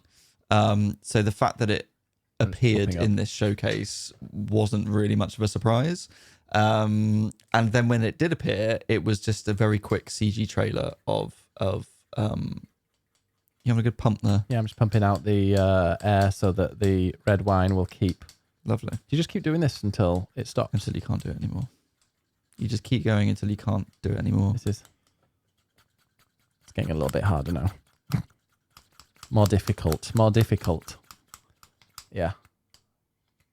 Yeah, I feel like the air has been sucked out now. Great. Lovely. Yeah, the CG trailer of this just showed absolutely nothing. They have released some screenshots since this of what it's going to look like, but it was just a CG trailer that then zoomed in on his face, and then that was that. So there was very little to this announcement, really. Metal Gear Solid Delta, which is the fourth letter of the alphabet because it is Metal Gear Solid 3. But also the sign for Delta is a triangle, which has 3 sides, so that makes sense. But in that one, the triangle has got 4 sides because the top bit's flat. It's like a parallelogram. Sure. Is it parallelogram? Whatever. Or is that trapezium? No, it's a trapezium. Trapezium. Remember those? But also Delta is a sign for change, but also not change. I can't quite remember what they mean. Essentially, it's because it's a remake, but it is the old story. It's the older voice actors. It's, they're just sprucing it up. Well, that's going to definitely help their SEO by having a freaking Delta sign. It's going to be awful. Are they going to call it Delta then? Or are they just going to call it Metal Gear Solid Snake Eater? Metal Gear Solid Delta, but with a symbol. They're not calling it with a symbol, are they? Yeah. But Kojima's not working for them anymore. They don't need to do ridiculous stuff like that. Yeah, they need to keep the weirdness. But it doesn't make sense. And that's the thing, is that this is... So it's being made by Konami, but Konami is a publisher. So... It's made with someone else, though. But it's someone... It's in partnership. Someone in Konami, but we still don't know who's actually making it, because it's not sure? Kojima. No, they haven't said who it is. I thought they announced... Somebody's told me, it's blah, blah, blah with Konami. Who's blah, blah, blah? I don't know. But anyway, it's coming to PS5, Xbox Series X, and PC. Good. No more old gen consoles. Indeed. I feel like that was a big theme that was coming through. It was like lots of stuff. PS5 and PC. It's like PS5 PC, PS5 PC. That is true. Also coming out is the Metal Gear Solid Collection Volume 1. And I'm very excited which about that. is Metal Gear Solid 1, 2, and 3, but the original versions coming out as a collection, which are 3 games I already own multiple times and will buy again and will play again. And we know what's going to be in the second one. They're going to have Metal Gear Solid Twin Snakes, Metal Gear Survive, and Metal Gear Solid 5 Ground Zeroes. They're the 3 that are going to be in the You wish. volume 2. It's like the shittest one. That's the interesting thing, though. It's volume 1 is what they've called it, but it's also the 3 best games. So what's in volume 2? Now, will they re-release Metal Gear Solid 4 and 5 together, or will they go for some spin-off stuff? Was it Twin Adders or Twin Snakes or something? Twin Snakes is the GameCube remake of Metal Gear Solid 1. Wasn't there another one, though? Wasn't there another Metal Gear Solid game? Probably. I feel like there was another one. Is it like Twin Adder or something like that? Right, let's have a look. Metal Gear Solid games. Let's have a look. Metal Gear Solid. Well, tell us about your favorite Metal Gear games.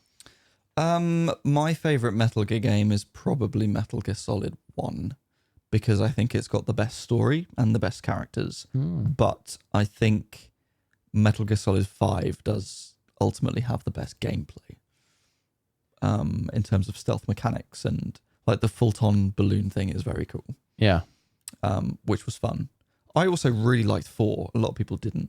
I really liked 4, but it was very cutscene heavy. Okay, yeah, so Metal Gear Solid, Metal Gear Solid 2, Metal Gear Solid 3, Snake Eater, Metal Gear Solid 4, Guns of the Patriots, then of course, Peace Walker. Oh my god, Peace Walker on the PSP. That's actually brilliant. So it'll be Peace Walker, Ground Zeroes, 4 and 5, and Metal Gear Solid Integral. So these are all weird ones. But yeah, Metal Gear Survive, maybe? No. No one cares about that one. I need to crash my PC. Yeah. But anyway, Metal Gear is back in a big way, and that is a very good thing. They just did a remaster of them, so my partner is telling me. Yeah, the remaster wasn't it 2, 3, and 4? Is that what you just said while I was scrolling? You weren't listening. No. Fine. Okay. Whatever. Now, Towers of Ash. No idea what that was. I didn't even watch it. The Towers of Agaspa. I don't know, because I've got an advert on this website, so I will scroll past it. And then Final Fantasy 16, the trailer was gorgeous. Had you already seen everything on there? So this trailer is called the Salvation launch trailer. So every Final Fantasy 16 trailer's had a different name, like Revenge, this one's Salvation. It's kind of just, I don't think there's anything majorly new in it. It's a lot of footage Just that's already looks been stunning. included. It looks incredible. But what it didn't have was a date for the demo. And considering the game's out in a month, I don't wish to see another trailer. I want to just play it now. So thank you, but no. Then Alan Wake 2, which is only going to be digital. It'll be a digital only game. No physical copy. Are you concerned by that? Personally, no, but I am a little bit, because you can't necessarily share. Well, you can't like share it with somebody unless you're using the same console. You obviously, when they decide to just turn the servers off, you can't access it again. I think it is a bit worrying when they make things digital only and there's no physical version of it. less plastic. I mean, of all the plastic in the world, a few people buying that, I don't think it's going to cause too much of an issue. I haven't played Alan Wake 1, which I would quite like to. I'm not sure if it's on Game Pass or not. But I feel like I'm going to need to play the first one. I have no interest in it. I played the first one for as much as I could, but it was it was really buggy, the remastered one. I did not enjoy it. It was really janky. It felt like an old game that was remastered, which I guess it is. I just did not vibe with that. And this seems to be some kind of survival horror, which is not my kind of thing at all. Well, it's more psychological. At least from the trailer, it looks like it's more psychological. And I thought it looked really pretty. It's running in-game on a PS5, which a lot of these trailers were just CGI. This is at least in-game footage. And it's coming out on the 17th of October, so it's not long to go. Doesn't matter. I'm excited to give it a go, but I'm going to try and play the first one. Some people really like Alan Wake. I am not one of those people. But I remember playing it and it was a chore for me, and I think it was a chore for the people watching. Good.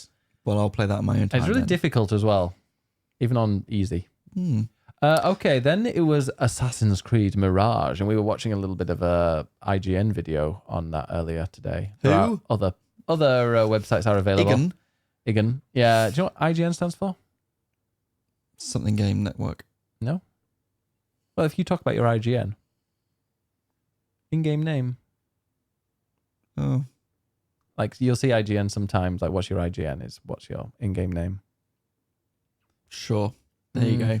Assassin's Creed Mirage. Now, this is the next Assassin's Creed game, but it is a return to the old style.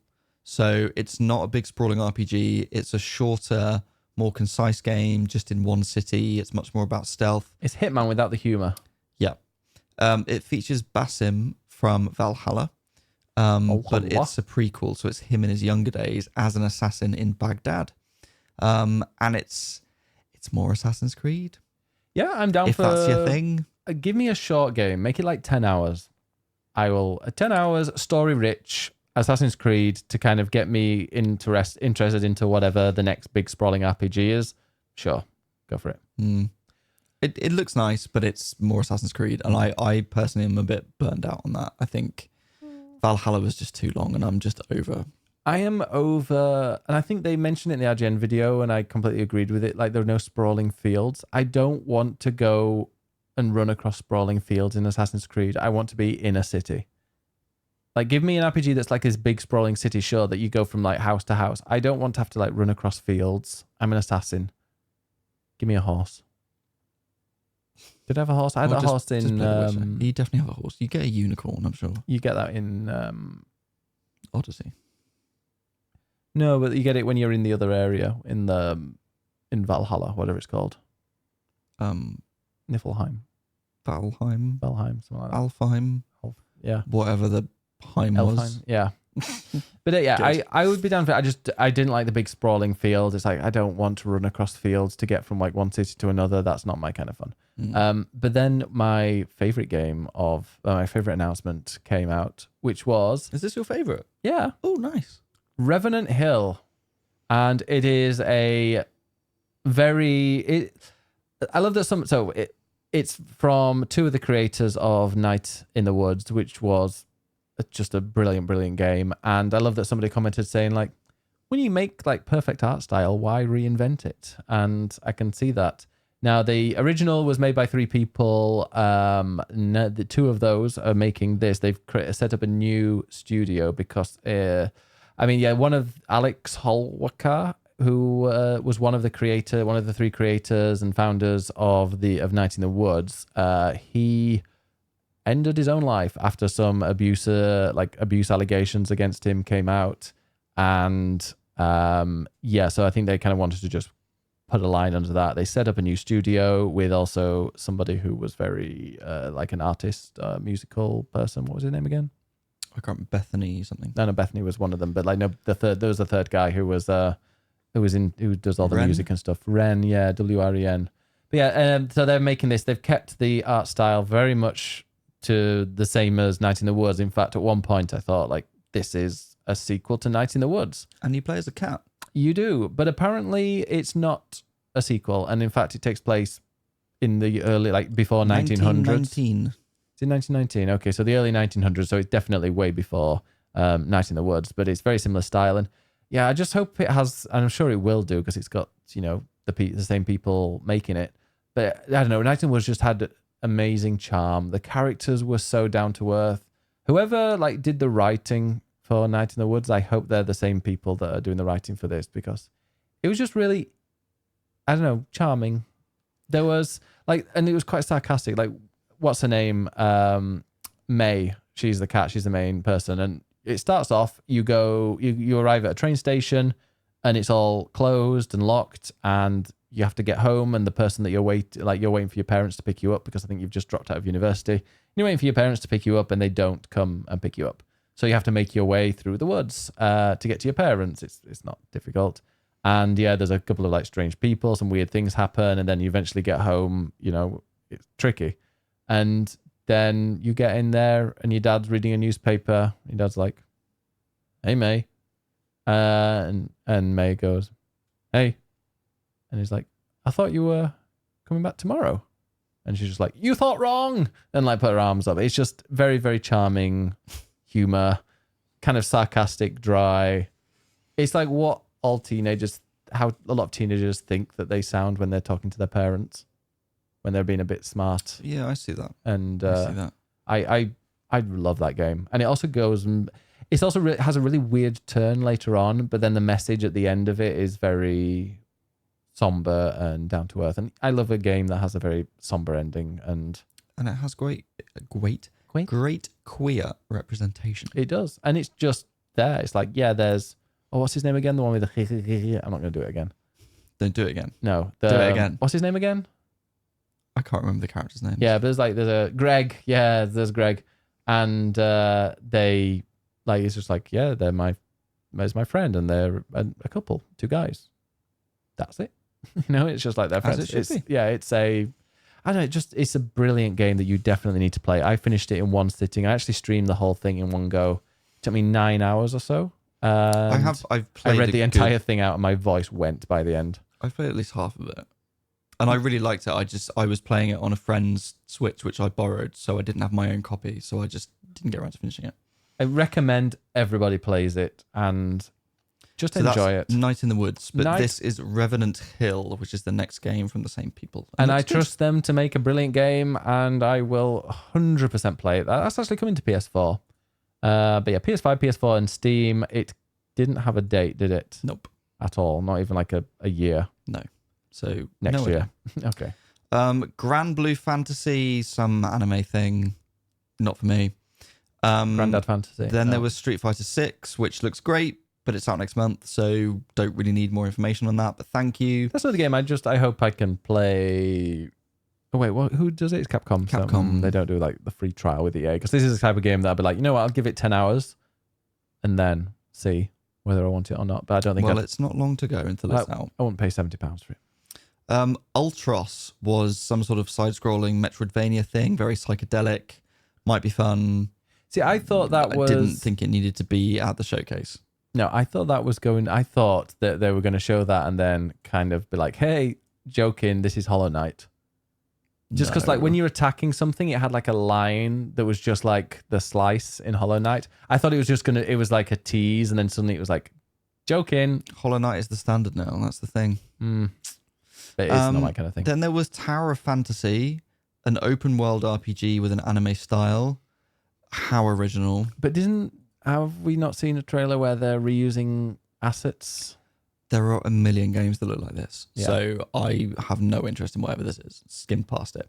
Then there was Dragon's Dogma 2, which we knew was coming, but this was a first look at gameplay. It's in the RE4 engine? It is. Oh, the RE engine? The RE engine. Yeah, it's another Capcom game. Dragon's Dogma was a PS3 game or Xbox 360. It's kind of competed in the same era as like Skyrim and Dragon Age Inquisition. I personally found it a bit generic compared to those other games. But Dragon's Dogma does have its fan base, and a lot of people really like it. Like my brother. My brother messaged this morning, like literally very early this morning, being like, what does Ed know about Dragon's Dogma? Tell me everything. It's like Dragon's Dogma 2, Gus. It's like Dragon's Dogma 1, I absolutely loved. I think it was a really difficult game. It was quite tricky. It has a companion system known as the Pawn system, but that's PAWN, not to be the pawn clear. system. Who's your sort of AI companion who you can sort of order around, which was quite fun. But the style of it is just kind of typical dragons and spells and magic, and it's quite good if you like that kind of thing. I just didn't massively vibe with the original, but this looks like more of the same. Good. And yeah, it looks quite pretty actually. Looks interesting. Hopefully it'll be one of those that I will check the reviews out. There you go. Five Nights at Freddy's, we don't care about. And then I'm surprised that they're like doing that on the PlayStation Showcase compared like with what happened with like what the creators like. Are they actually going to give he was giving money to Trump and Republicans and whatever else. I don't think he is involved in the series as much anymore. But I also feel IP. like it's been a bit tainted, so whatever. Yeah. We then got the PSVR 2 section, which was really disappointing. There's no Astrobot? No, which there needs to be. Why is PSVR 2 out, for months without an Astrobot game? The first game was Resident Evil 4 VR mode, which is just a VR mode for Resident Evil 4, and will be all right, but it isn't coming out till next year. Then there was another 3 games that are all shooty bang bang with a gun, whatever. And then Beat Saber is finally out on PSVR 2. It's out now. It's a free upgrade if you have the first one. Which is great. And there is a Queen music pack, which is nice. But that's also available across everything else. So like I've got it on Quest, so I can get it on there. Yeah, actually, no, I mean, Arizona Sunshine 2 looked kind of goofy and might be fun for a little while. My disappointment with VR, just to round up this, is that there were 4 games shown for VR, and 3 of them have guns. And it's just that thing of VR games don't have to be about holding a gun and shooting them, but so many VR games seem to be about shooting and guns. And when you mentioned Astrobot, I really love Moss, which is that sort of 3D third person thing, but because it's VR, it feels like you're in the game, and it's great. And just I don't see anyone making stuff like that. It's just, let's make something in VR that's first person. There's just more to VR than that, and I just don't feel like they're being creative in what they're creating, and I'm not interested. Yeah, and the music, like to me, VR, my favorite VR type of experiences are the music ones, like Res Infinite, Tetris Effect, Thumper. They are also They're great. the ones. Right. Let's have a look at the next one, which was Ed, you might not have noticed for the last 15 years the main games have been pushed to be FPS. Yeah, absolutely, because people are being safe. But if you've got a brand new piece of hardware, try and be innovative with it. Just a thought. Well, they didn't. They didn't. Okay, then Synapse looked quite interesting. Is that the same people as Super Hot? I mean, it looked very Super Hot-esque. I don't think it is. No, just looked like it would have mentioned it if it was.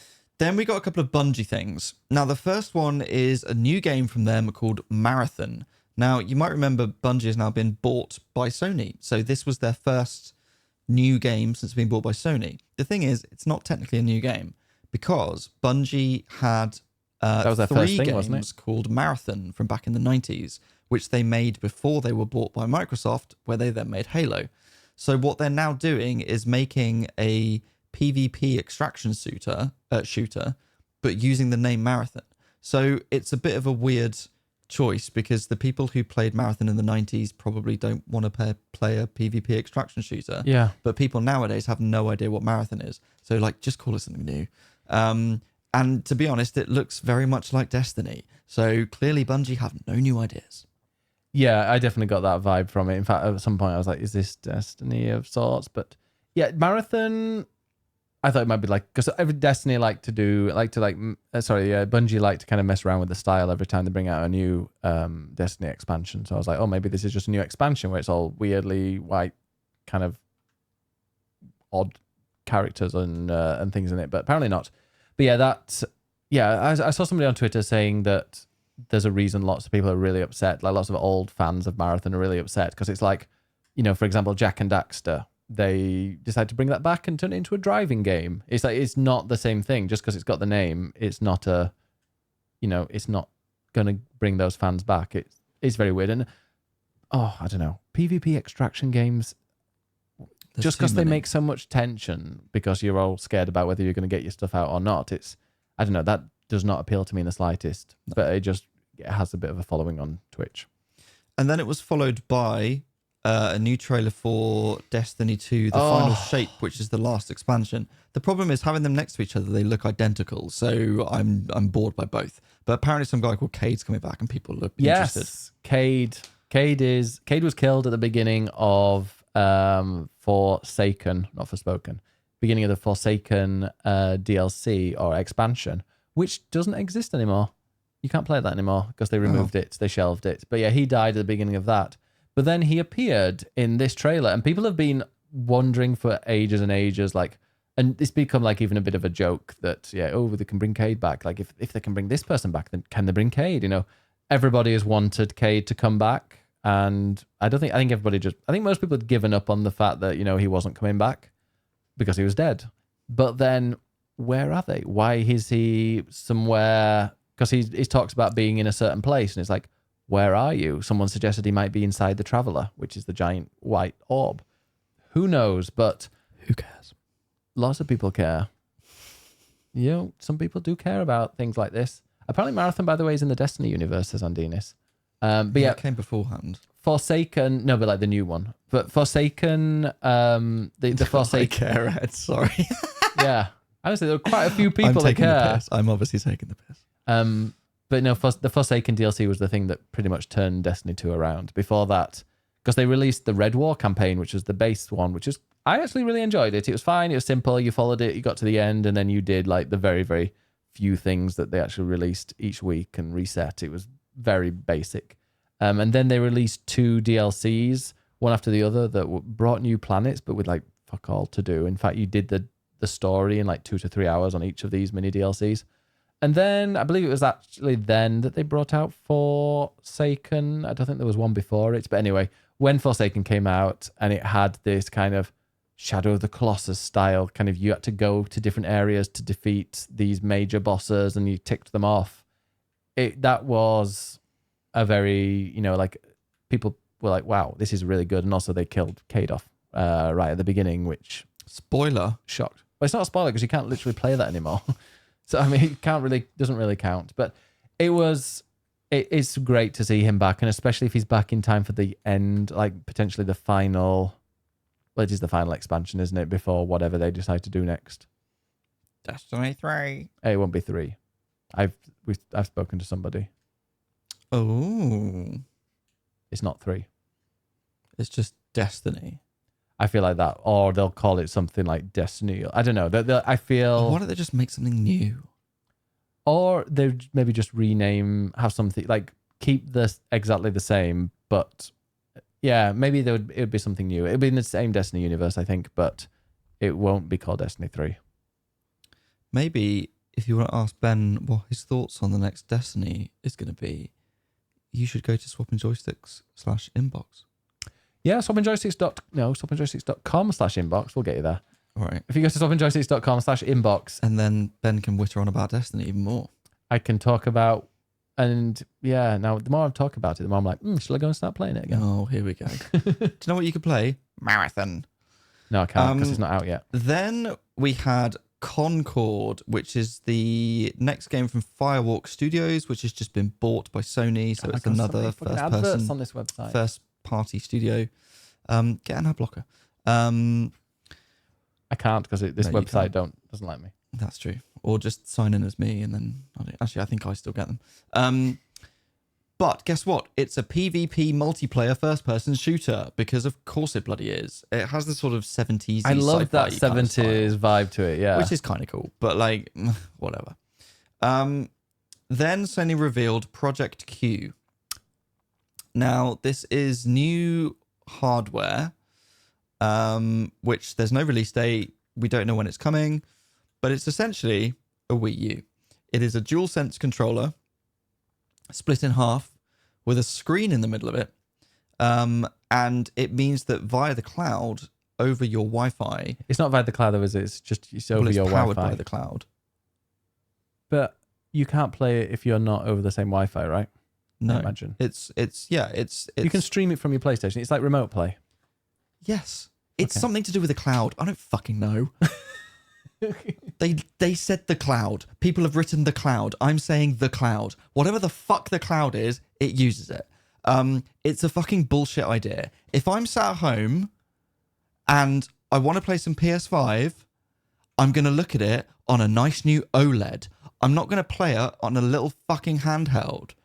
And it's not as if I can take that on the train anywhere. I have to sit at home on my own Wi-Fi. What the fuck is the point? And I guarantee that's going to cost like 400 quid or something. It won't be 400 quid, but if it's like under 200, I'll probably buy it.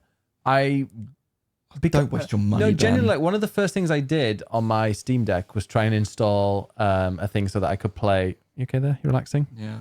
The thing is, I tried to install a remote play thing for my PlayStation because I just wanted to kind of sit back and goof around with some games that were quite easy to play. I'm totally down with that. I mean, yeah, there is an OLED, but I've got a feeling that OLED is going to be in use for quite a while when Final Fantasy 16 and various other games come out. Great. Well, you can leave the room. You can play Marvel Snap on your phone, which is what you'll probably do. You can go and play the Switch.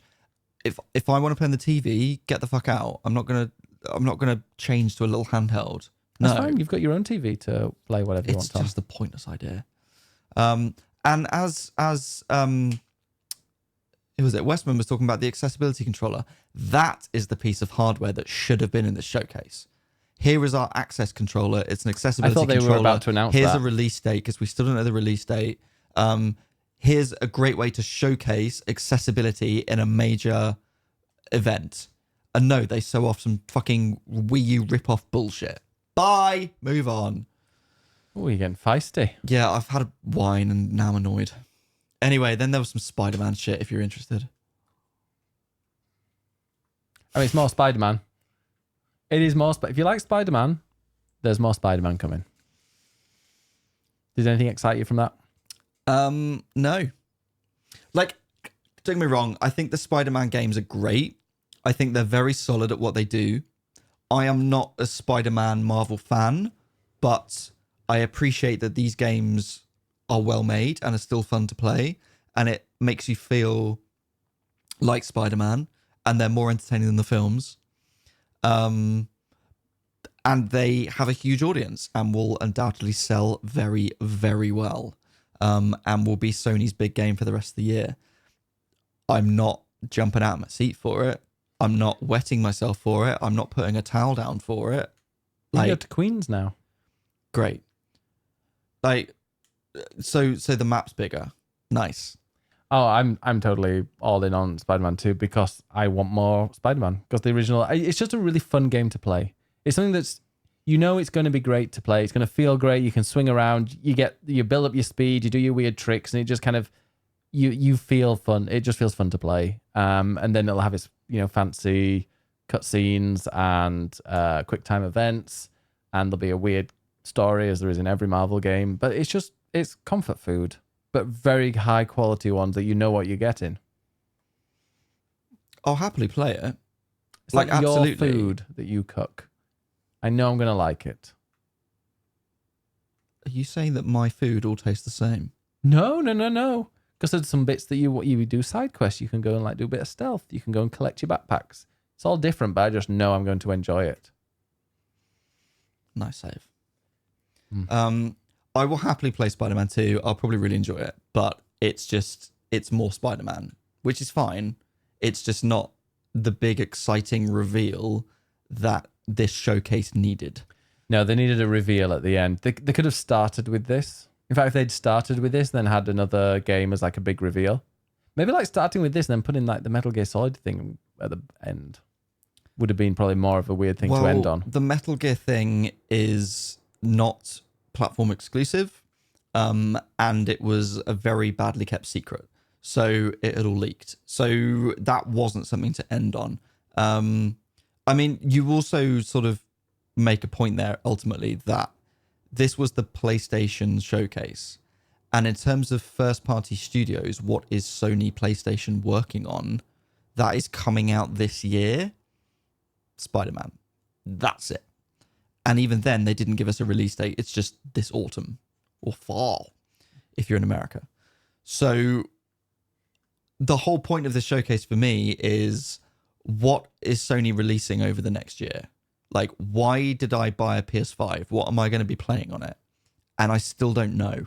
PSVR 2 By shooters. at the end of this, some fucking bullshit PSVR 2 shooting games, and maybe I'll be playing it on a handheld screen by the end of the year. Like, no, that's not what I want from PlayStation. So the thing is, going through these games, there are games here that absolutely I will play. Like Metal Gear, I'm super excited for. Obviously, I'm really excited about Final Fantasy 16, but I already know about that already. I'll happily play Spider-Man. I will play Never. I will play the Absolute Developers game. I'll play the Night in the Woods follow-up. Like, on paper, plenty of stuff that I'll play, but collectively in this showcase, it just felt really like meh. There was nothing there that I'm like, wow, that's really exciting. That's brand new information that I didn't know. Or, you know, there weren't enough release dates. There were too many CGI trailers. I still don't know what I'm going to play in the next year. I also hate the whole format of this showcase. It's a load of trailers put together without any... You can't no time ask to breathe. them. There's no time for questions. Like, as a journalist, this would have been E3 and you'd go and speak to people. There's nothing of that. It is... And I said this in the Eurogamer newscast this morning. Sorry, do you give Swapping Joysticks a shout out in your newscasts? No. Well, therefore, We'll censor that out. This showcase is the gaming definition of this meeting could have been an email. Yeah. Like, you could have just sent me a press release with a load of YouTube links and I'll sit and watch them.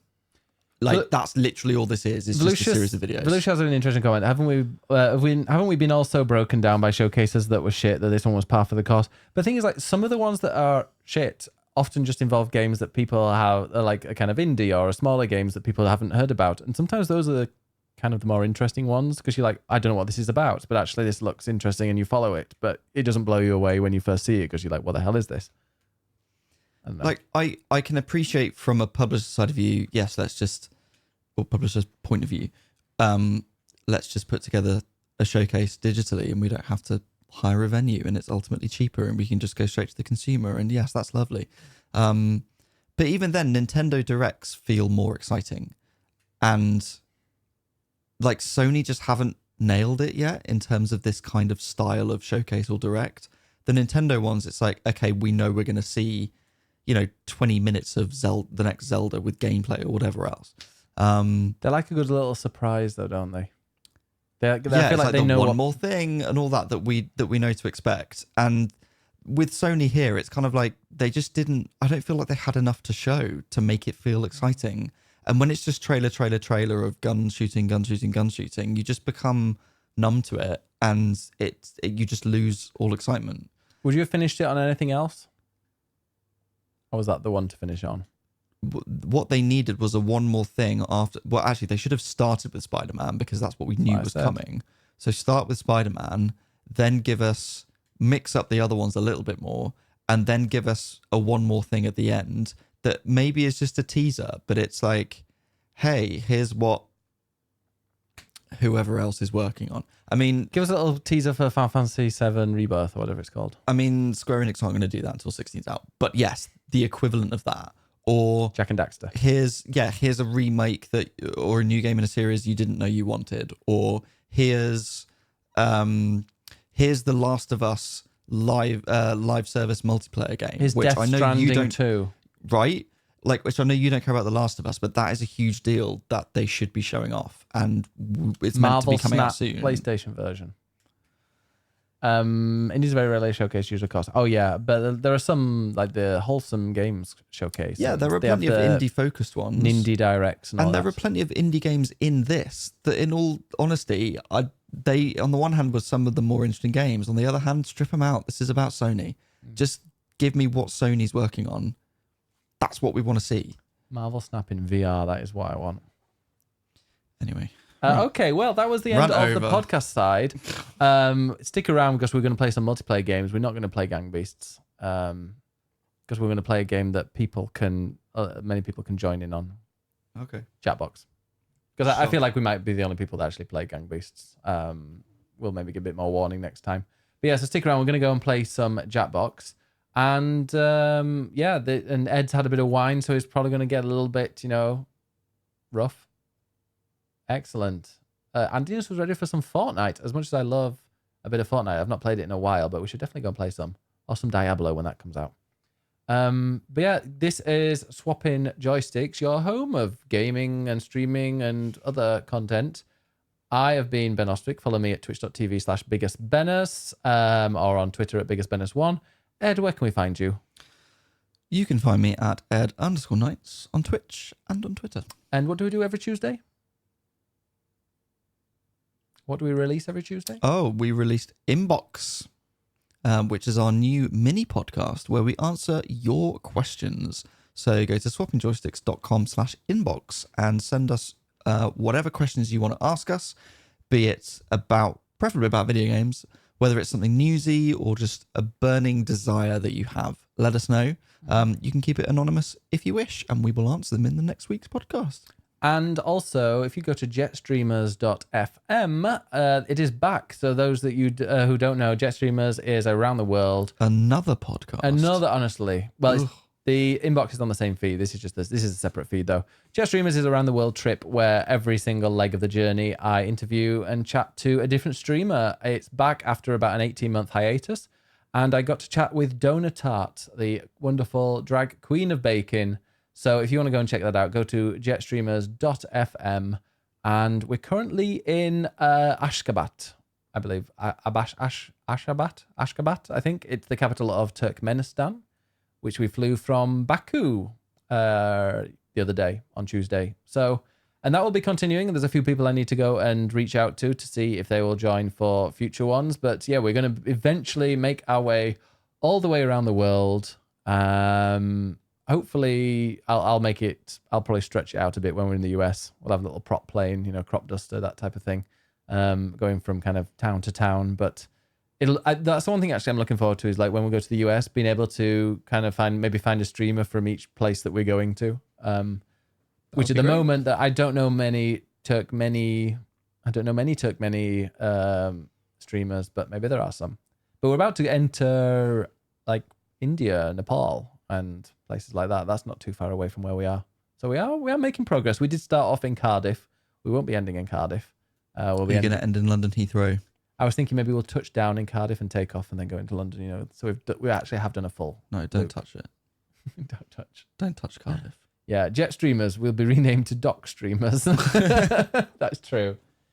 Yeah, but that will be a lot of fun. I really enjoyed it, and actually, I didn't encounter as many bugs in the 18 months that I've not been playing Microsoft Flight Simulator. Because it's in Microsoft Flight Simulator that we do it, so it's a real time journey around the globe.